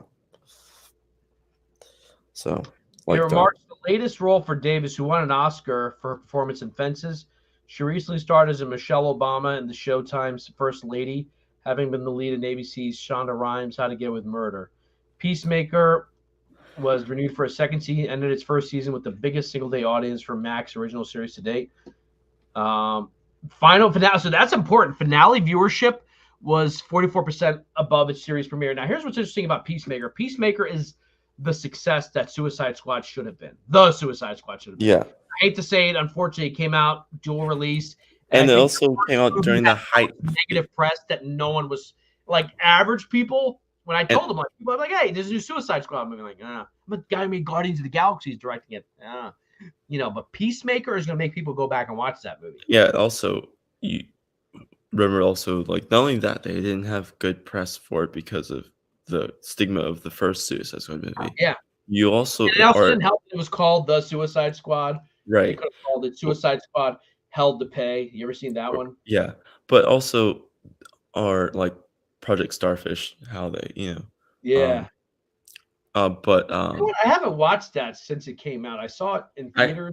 I saw it recently, I believe. Never watched it again, which is weird because I've seen the David Ayer movie, which I don't like that much, at least the theatrical version, a couple times. I've seen that movie once too. But with this one, you also when the movie came out, it was like the start and the height of the Omicron. Yeah. But yeah, so yeah. You know what? Release the Ayer cut, I'll see it. But like the Snyder cut, like, oh my god, it's I mean, it but might as you were saying with stuff, but But as you're saying with the end of Peacemaker for Waller's character, she was outed with the Task Force X. So how is she going to handle it? How? And so I'm curious, what would the story be? Like, would the story be that is she now running Black Ops? Is she? Well, because so she will have to get people or to Or do you think there's another way to do Suicide Squad, a different way of doing it? Like, all right, we're going to hire. I think she's going to kill all of the Task Force X witnesses and participants. At least try to. And who is she going to hire? Who? She's going to hire this guy that I have on my avatar. Deathstroke. Joe Manganiello's Deathstroke. Oh, Joe Manganiello's Deathstroke? Yeah. I think she's going to hire Deathstroke. Hey, do you know this? That would be a really cool idea. Like where Deathstroke is just hunting down, imagine like a Deathstroke versus the TDK, the detachable kid played by Nathan Fillion, where he's like detaches arms to try to slap. Did TDK die? No, he didn't. Oh, he didn't. Okay. What happened was his arms got shot up. And because you can't kill Peacemaker because everyone knows who Peacemaker is. Everyone knows who Waller's daughter is. Yeah. So, and Vigilante. I don't think they would. I think they're going to have their own story. It would have to be. Yeah, Peacemaker season 2. I think Peacemaker season 2 and Waller's story might converge at some point. Well, what would come first, Peacemaker 2 or Waller's? Peacemaker 2. I think. Would that come out this year? When did Peacemaker come out? Was that earlier this year? Or was that it was early this year. It was okay, yeah, that's right. So it'll come out, but he still is because he's filming Guardians 3. He wraps up this week, and then he starts post-production for that, which may be I'm curious if Peacemaker 2, because he wrote Peacemaker during the pandemic, so he had the time. Yeah. I'm wondering if rushing him to write Peacemaker season 2 might. Well, I mean, he's not writing the Waller series, so that's a good thing. No, I'm talking about I know, but I not actually. I wouldn't say he's not writing. He's not full on. He's not the full on showrunner. He's not the He's just a producer and a writer for like 1 or 2 episodes probably. He probably writes the. He probably will write the finale or the pilot for it. Yeah. Yeah. That'll be interesting because even Peacemaker, to me, I didn't get hooked until like episode 4. Like the first 2-3 episodes I liked. But once you got to episodes 4, 5, and 6, I thought the show was just phenomenal. How many episodes? Yeah, and the crazy thing is, it's his first TV show. Yeah, it's his first TV show. How many Peacemaker were there? Hold on. I think it was. Yeah. It wasn't like 10 or 12. And to me, it's like not one of the best TV shows, but it's like Well, one of the Anthony, that's best what streaming Kane is service thinking. shows. Deathstroke will be. Oh yeah, because she Oh, even won't get. Deadshot, dude. Bring Will Smith. But the thing is, Deadshot. The thing is, with Deadshot, he is a part of the Task Force X. So Well, maybe she hires him. Like, I need you to kill all these other people. Get rid of. But will he kill Harley Quinn? Will he kill Katana? Yeah, kill? dude. Bring some of those characters back. Katana is a character that I thought there was something kind of cool and stoic about her. She's the same girl that's in The Boys, right? That's the same actress, right? The girl who's kind of weird. She's like a superhero. Karen Fukuhara. And the French guy's like, "Oh, I love you so much." Yeah, man. Bring Katana back. So I kind of did something because I kind of knew this was happening. I did a little slideshow of what I possibly thought can be the series. Before it was announced a Waller series, I knew it was like at least gonna deal with like she was gonna hire someone to kill the Task Force X. So I wrote this Task Force Deathstroke versus Task Force X kind of slideshow. Elevated pitch is basically Deathstroke versus Task Force X, 10 to 12 episodes. Each episode is Deathstroke hunting down previous members of Task Force X. There's Bloodsport, Harley Quinn, Ratcatcher 2, Katana, TDK, Killer Croc, and who are the survivors, and add probably 6 other obscure villains to that list. And of course, I kind of had the crew, but the cast I had was Joe Manganiello, Slade Wilson, Deathstroke, Viola Davis as Amanda Waller / Mockingbird, since Mockingbird is her code name during Secret 6 and all that stuff.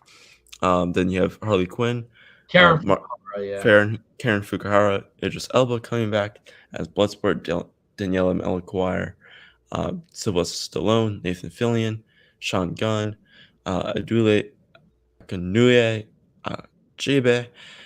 I probably butchered the name. Come back as. I'm glad you said it, not me. Yeah. And Cara Delevingne, that would be interesting. And also John Cena and Jennifer Holland, Danielle Brooks, Freddie Stroma, Steve Agee, coming back from Peacemaker season 2, and I also fan casted Jake Johnson as Kite Man. Jake Johnson played Peter B. Parker in Into the Spider-Verse. Okay.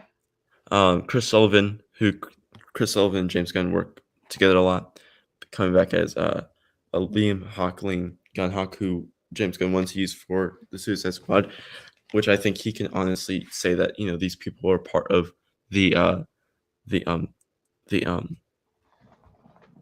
Dude, send this to James Gunn. I like this. Elliot Page, Rainn Wilson, Sarah Michelle. Yeah, like bringing back people. Gellar's a good actress who I do not know why she's not in more stuff. She's underrated as hell. Underrated. Matthew Lillard as Punch, Rainn Wilson's dog. The James Gunn movie, was it Hero or something like that? Yeah. Super? Is that what it's called? It's Super with Elliot Page and Rainn Wilson. Yeah. Okay. All right. Yeah, dude, this sounds great. Make it about Deathstroke hunting them, and then by doing all this, he ends up like uniting the Suicide Squad in the Amanda Waller show. They're like, hey, someone's coming after us, Right. And then now it's like you have the final showdown between Peacemaker, Harley Quinn, Ratcatcher 2, and Bloodsport and Katana versus Deathstroke. Dude, all we need is Ben Affleck Batman to show up at the end and be like, Deathstroke, I need your help. Something is coming. Set up the Snyder Cut Part 2. What else do I have here? Oh, and also Leslie Jones and DK. Since Leslie Jones wants to be part of the DCEU, and then bring back DK Harbor as Dexter Tolliver, Kurt Russell as Senator Joe Cray, and Rosie Perez as Renee Montagne. Oh, how about what's her name? Huntress. That's Elizabeth Winstead. Yeah. She can also be in the game. Could you imagine if each episode had a different set of actors and actresses? Dude, this is a great idea. So this is Cade's kind of like fan idea before this was announced. That's what the show should be. Yeah, I think this show should not be Amanda Waller going through like post-menopausal suicide or anything. No. Make this show. I don't want it to be about her personal struggles. Nope, make it this show. This is what the show needs to be. Yes, this is what the show needs to be. Send it to James Gunn. Tweet it to him. I This I is what. still have to write more on it because, as you can Yeah, see, keep at it. That's pretty cool. like I still have this Yeah. and like some other. Oh. So yeah. Waller contacts the best killer she knows, Slade Wilson, aka Deathstroke the Terminator, to kill all witnesses and participants of Task Force X before the law catches up. Ooh. Yeah. Because So now yeah. they're going to be like, could you imagine if Deathshot is like, I'll tell you everything if you let me out of jail, and they're like working on a deal, like in prison, and like Deathstroke has to get there quicker. You know what I mean? Yeah. He's got to get to that prison or whatever. Oh. And I like, as Anthony just popped up with the budget, I just thought of like something, just came up with a number, because I was just thinking like, oh, like if you're gonna have each of these people, it's probably gonna cost 75 million per the whole series, with another 25 million as a like for budgeting for marketing and publicity type stuff. Yeah. So yeah. That's pretty cool. And Wow. Joe Manganiello is friends with James Gunn.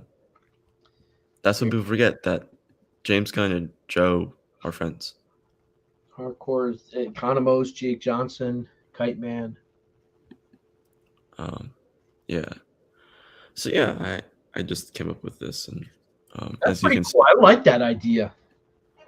see, yeah. So I know that James Gunn likes working with people he's previously worked with, and also like working with new people. So as you know, you can tell that I put these 4 as the new people he works with. Yeah. Leslie Jones, DK Harbor, Kurt Russell, which actually Kurt Russell he worked with on Guardians 2. Yeah. So, hey, that'd be kind of cool. Well, Anthony, maybe they could get into it at some point. Let's say like, during the story you have a flashback episode, like who is this guy? Yeah. You know. And has this Deathstroke faced Batman yet? Well, it's implied, I think. I think Zach had set it up that Batman's the reason he lost his eye. Even though I don't know if that's in the comics, but like in the comics, the way he lost his eye. But I think Snyder was setting it up that Ben Affleck's Batman, he encountered him and he lost his eye. Like he was like, dude, I'm gonna have that champagne now that I know who Batman is. Yeah. That'd be kind of cool. But because it's good, Caden, Warner Brothers won't let us have it. They're gonna be like, no.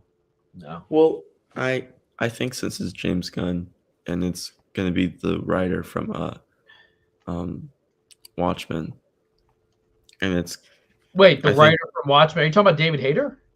No, I'm talking about Christian. Oh, you're talking about the Watchmen TV series. Yeah, Watchmen. Okay, I thought you meant the Watchmen movie. Okay, all right. Yeah, and so, and which, funny enough, is one of the other writers from that show is writing Blade. So yeah, which is good. They're all getting work, as they should be, because that series was amazing. I think Blade's gonna be terrible. Well, because you're terrible. It's gonna be PG-13. Oh They're gonna Disney-fy it. They said it's gonna be PG-13, and like Wesley Snipes is gonna be sitting there like, man, remember Blade 1? The opening of Blade 1 is like one of the coolest openings to a movie ever. I love Blade 1. It's weird. I do think that there'll be some blood with the vampire bites and stuff. No, man, you gotta show them hacking and slashing, dude.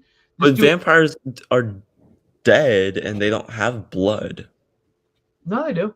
But the thing is also his sword. I think to make other vampires, they cut themselves. But the sword is the Daywalker sword, and the sword does. What do you think he's doing with the sword? The sword evaporates vampires. Cut off heads and limbs and. Yeah, but in the comics, the sword evaporates the vampires. Yeah, I know. I'm saying it's because it's blessed with holy water or whatever. Child friendly. It's gonna be neutered, and everyone's gonna be like, "Man, Blade 2 by Guillermo del Toro is such a good effing movie. You need the Blade was a Max character, like the Punisher, like the Marvel Max comics, like the R-rated stuff. It was supposed to be like a not safe for kids, but I guess now they have Mahershala Ali. They're gonna turn him into like a child friendly. He's gonna say that line that Austin loves so much, that we don't win wars by killing our enemy. We win wars by saving those we love. I'm sure when Rian Johnson wrote that line in The Last Jedi, he thought he was so smart. Oh my God. Can't believe Austin likes that movie. I think Enosh likes that movie too, and I'm like, all right, whatever. It's good for you. Good for you that you like a movie. Yeah, that ruined the franchise, that turned the greatest American character, one of the greatest American characters. I put Luke Skywalker up there with Indiana Jones, with the Batman, like just icons of cinema. Eh, they had to turn him into a measly, terrible old man, gave him the weak ass death just to uplift Daisy Ridley, who no one cares about. Ryan Johnson's the I'd killer. rather, you know what? I'm gonna say this: Daisy Ridley's Rey. I care less about her than Jar Jar Binks.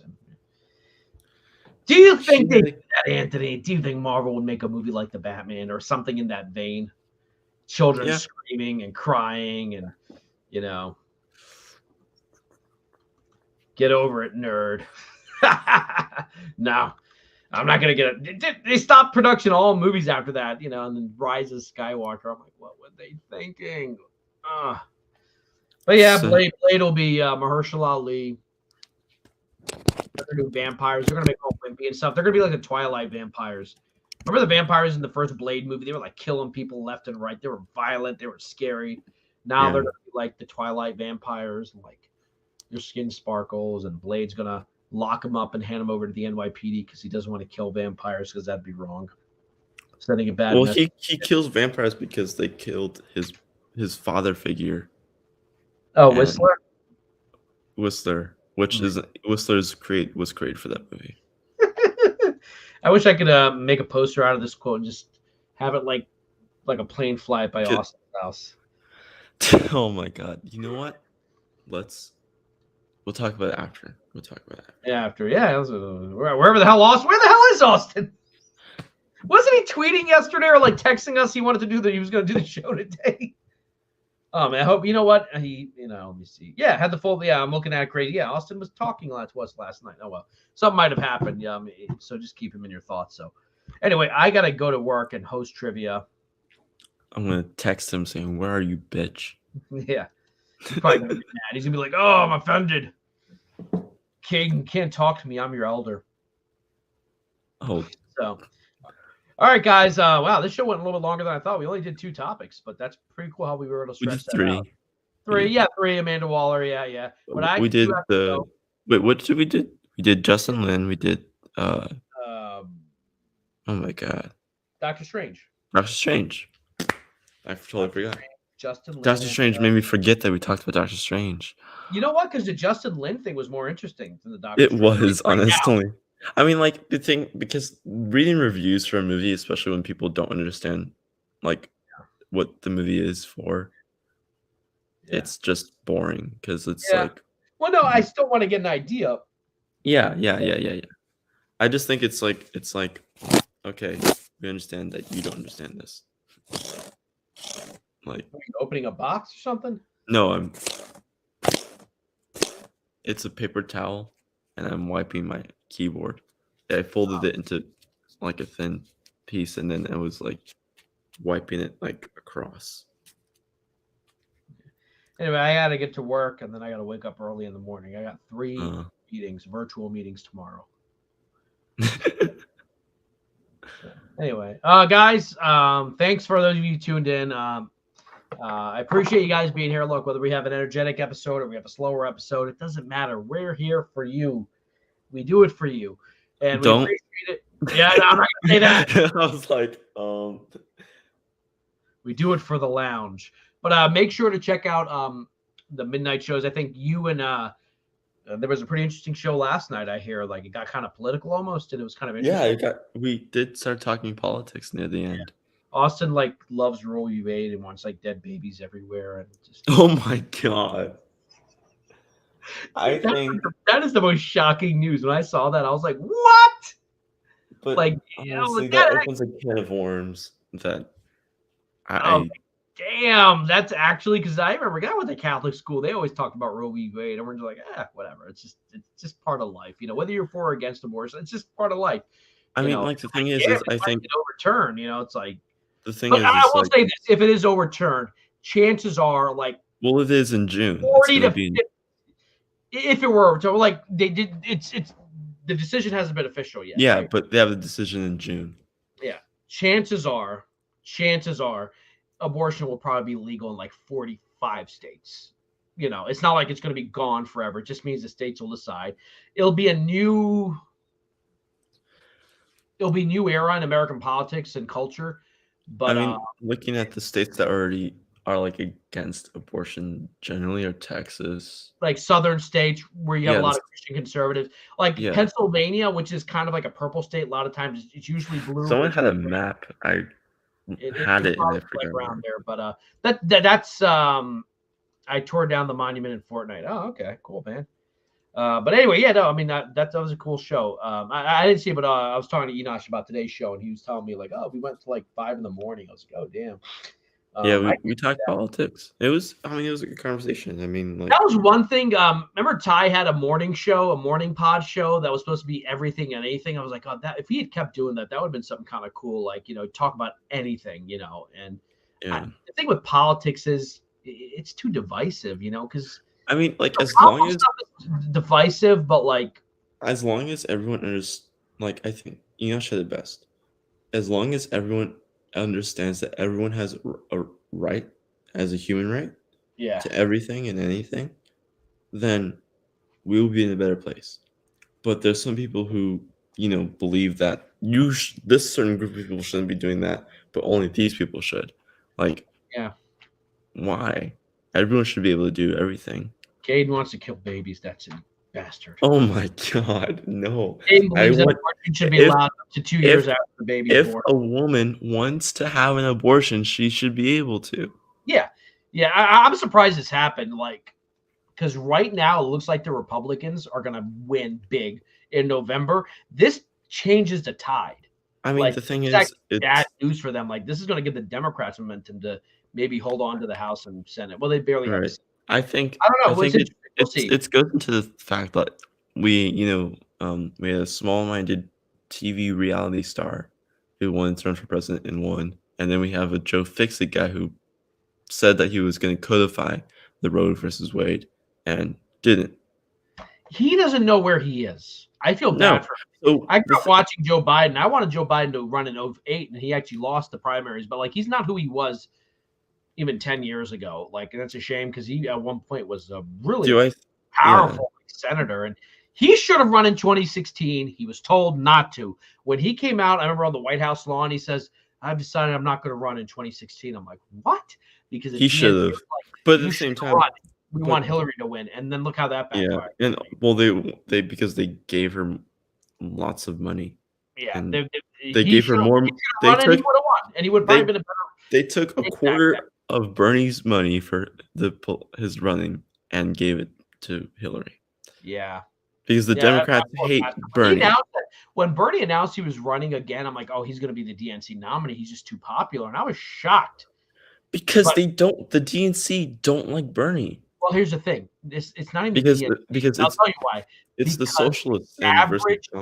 Yeah, well, that's what it is. The average Democrat is not as liberal as the far left is. No. The average Democrat are still working class people who look at gas prices, taxes. Right. They look at it like the old school Democrat, the Clinton Democrats, the Obama first term Democrats. Yeah. So when they looked at, they voted for Joe Biden because he was an establishment Democrat. But Joe thought that if I take like the Bernie Sanders positions on taxes and healthcare and student loans, then I'll be popular. And like everyone's like, nope, that's not what we wanted you to do. We wanted you to be an old school Democrat. And I don't know if he's quite there. I'm not trying to make fun of him or like anything, but I think with.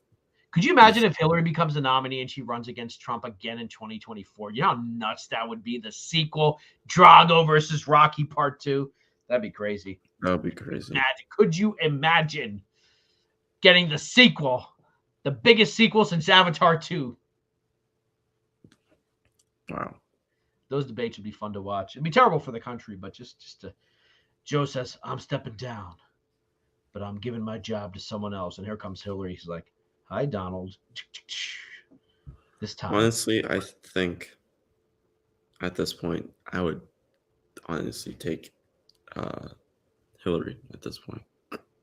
Yeah, she probably would run. I don't know if she'll win, though, but we'll see. We will see. We will see. The Democrats need a star. It can't be Kamala. They need someone to come out of left field and just kind of Like, you know what I mean? Like Obama Yeah. came out of nowhere. No one knew who Obama was like 2 years before. I mean, he gave a big speech in 04, but like when he ran, no one was like, oh, let's take this guy seriously. And then he kind of came out of nowhere and just became probably the most significant political figure since Robert F. Kennedy, for the Democrats at least. Oh yeah. Like obviously the Republicans had Reagan. They had some like well, they just had Reagan, who was like their big. The dude. crazy thing is, like, some people are like, someone told me your first president was Obama. I'm like, no, I had 2 presidents before Obama. Like, I had Wait, you were born in 2002, so was Bush. Yeah, Bush. You the one. Yeah. Yeah.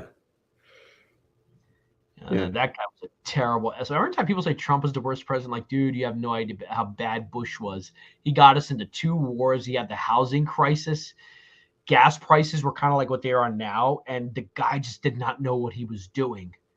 And he was really bad. He was really bad. Like Bush, and he was really like anti-LG. Like, I'm thinking of, I believe marriage should be between a man and a woman. He wanted to make a constitutional amendment to define marriage as between a man. This is what this dude was doing. Everyone's like forgiving him now. I'm like, no, this dude wanted a constitutional amendment to ban gay marriage. I'm like, yeah, I don't think that's what which honestly might actually happen now because of the Roe versus Wade opens up a can of no, because in the bill that someone posted that it says that it violates one of the laws of privacy, that it opens the can of worms of the right to gay marriage. So here's what's interesting about Roe v. Wade, and this is the tricky thing. It's technically not really about abortion. I mean, it was about abortion, but the decision, from what I understand, was, does the federal government have the right to tell 50 states what to do in that specific case?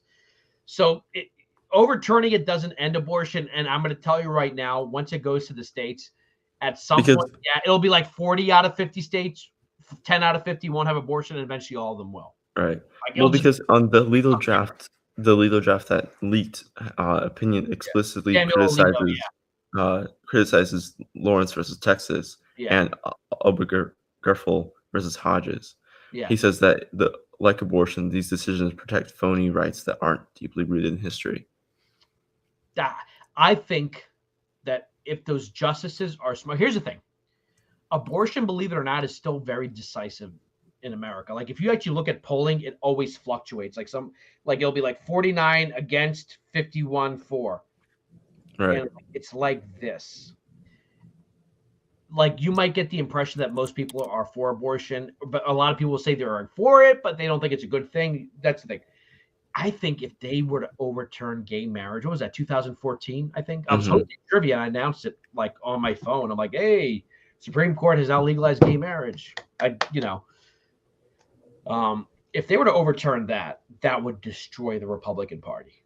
It would destroy them because I don't even think even they are like, dude, because even Trump held the freaking LGBTQ flag at the his things like Caitlyn Jenner can use any bathroom she wants. Like they don't want to go back there to the gay marriage.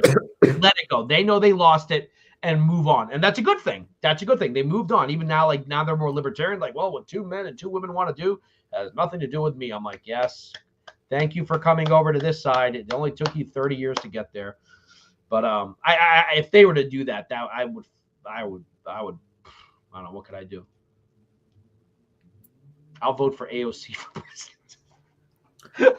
I'm like, AOC for president. Hey, if I wouldn't mind, because she honestly like Bernie, she's hated by the DNC. If she were smart, will never run for president. Oh no, she will be to Congress. What do you know? Do you remember Ted Kennedy? Yes, I do. He was the lion of the Senate, meaning he's the guy in the Democrat. He becomes like the kid. He's more powerful than the president. Like you needed his blessing when he endorsed Obama. I'm like, Obama's going to win. When he endorsed Obama over Hillary Clinton, that was him saying, "Hey, the Kennedy family and the DNC has picked Obama." And then you have Kennedy's daughter, JFK's daughter, saying, people say he reminds me of my father. I'm like, that's it. The Kennedy family is like, she could be that of the Democratic Congress. The thing is, she will, honestly, I think she will become that. And I think but if she were to run for president, I don't think she's the closest thing she'll ever get to the presidential Speaker of the House is the Speaker of the House and or possibly Vice President at the most. Like the very highest Vice President. That's the highest she'll get. But even like, and so yeah, I think she will at least, Speaker of the House. Because once you're vice president, you lose power. It's hard to go back to being a senator or a. But Yeah. she could be. I think that will be like her She's retirement. going to be now. Congress for the rest of her life if she wants. Yeah. She could be like that. She could be the Ted Kennedy of this era for her beliefs, like and she could be that voice for the far left part of the Democratic Party, which is I don't necessarily agree with that, but I see the potential of her being that. She could be. Yeah. Like Speaker of the House. First of all, I think Nancy needs to go. Nancy's just she should not have even been Speaker now. Like they should have found some new leadership, not AOC, but someone to I think someone who can lead into AOC's term of Speaker of the House. Yeah. Chances are they're going to lose the House in November anyway. See how the reaction to Roe v. Wade goes, because that could tip scales. But right now, it's the economy, stupid, as Clinton was famous for saying. It's the economy. Fix the economy, and everyone is happy. But we'll see. We'll see. All right. This is the end of the show. Oh my God, it's 7:00. All right, okay, I gotta go. All right, folks, remember, we do it for you, and we Jivin with Jack. It's not just a name; it's a lifestyle.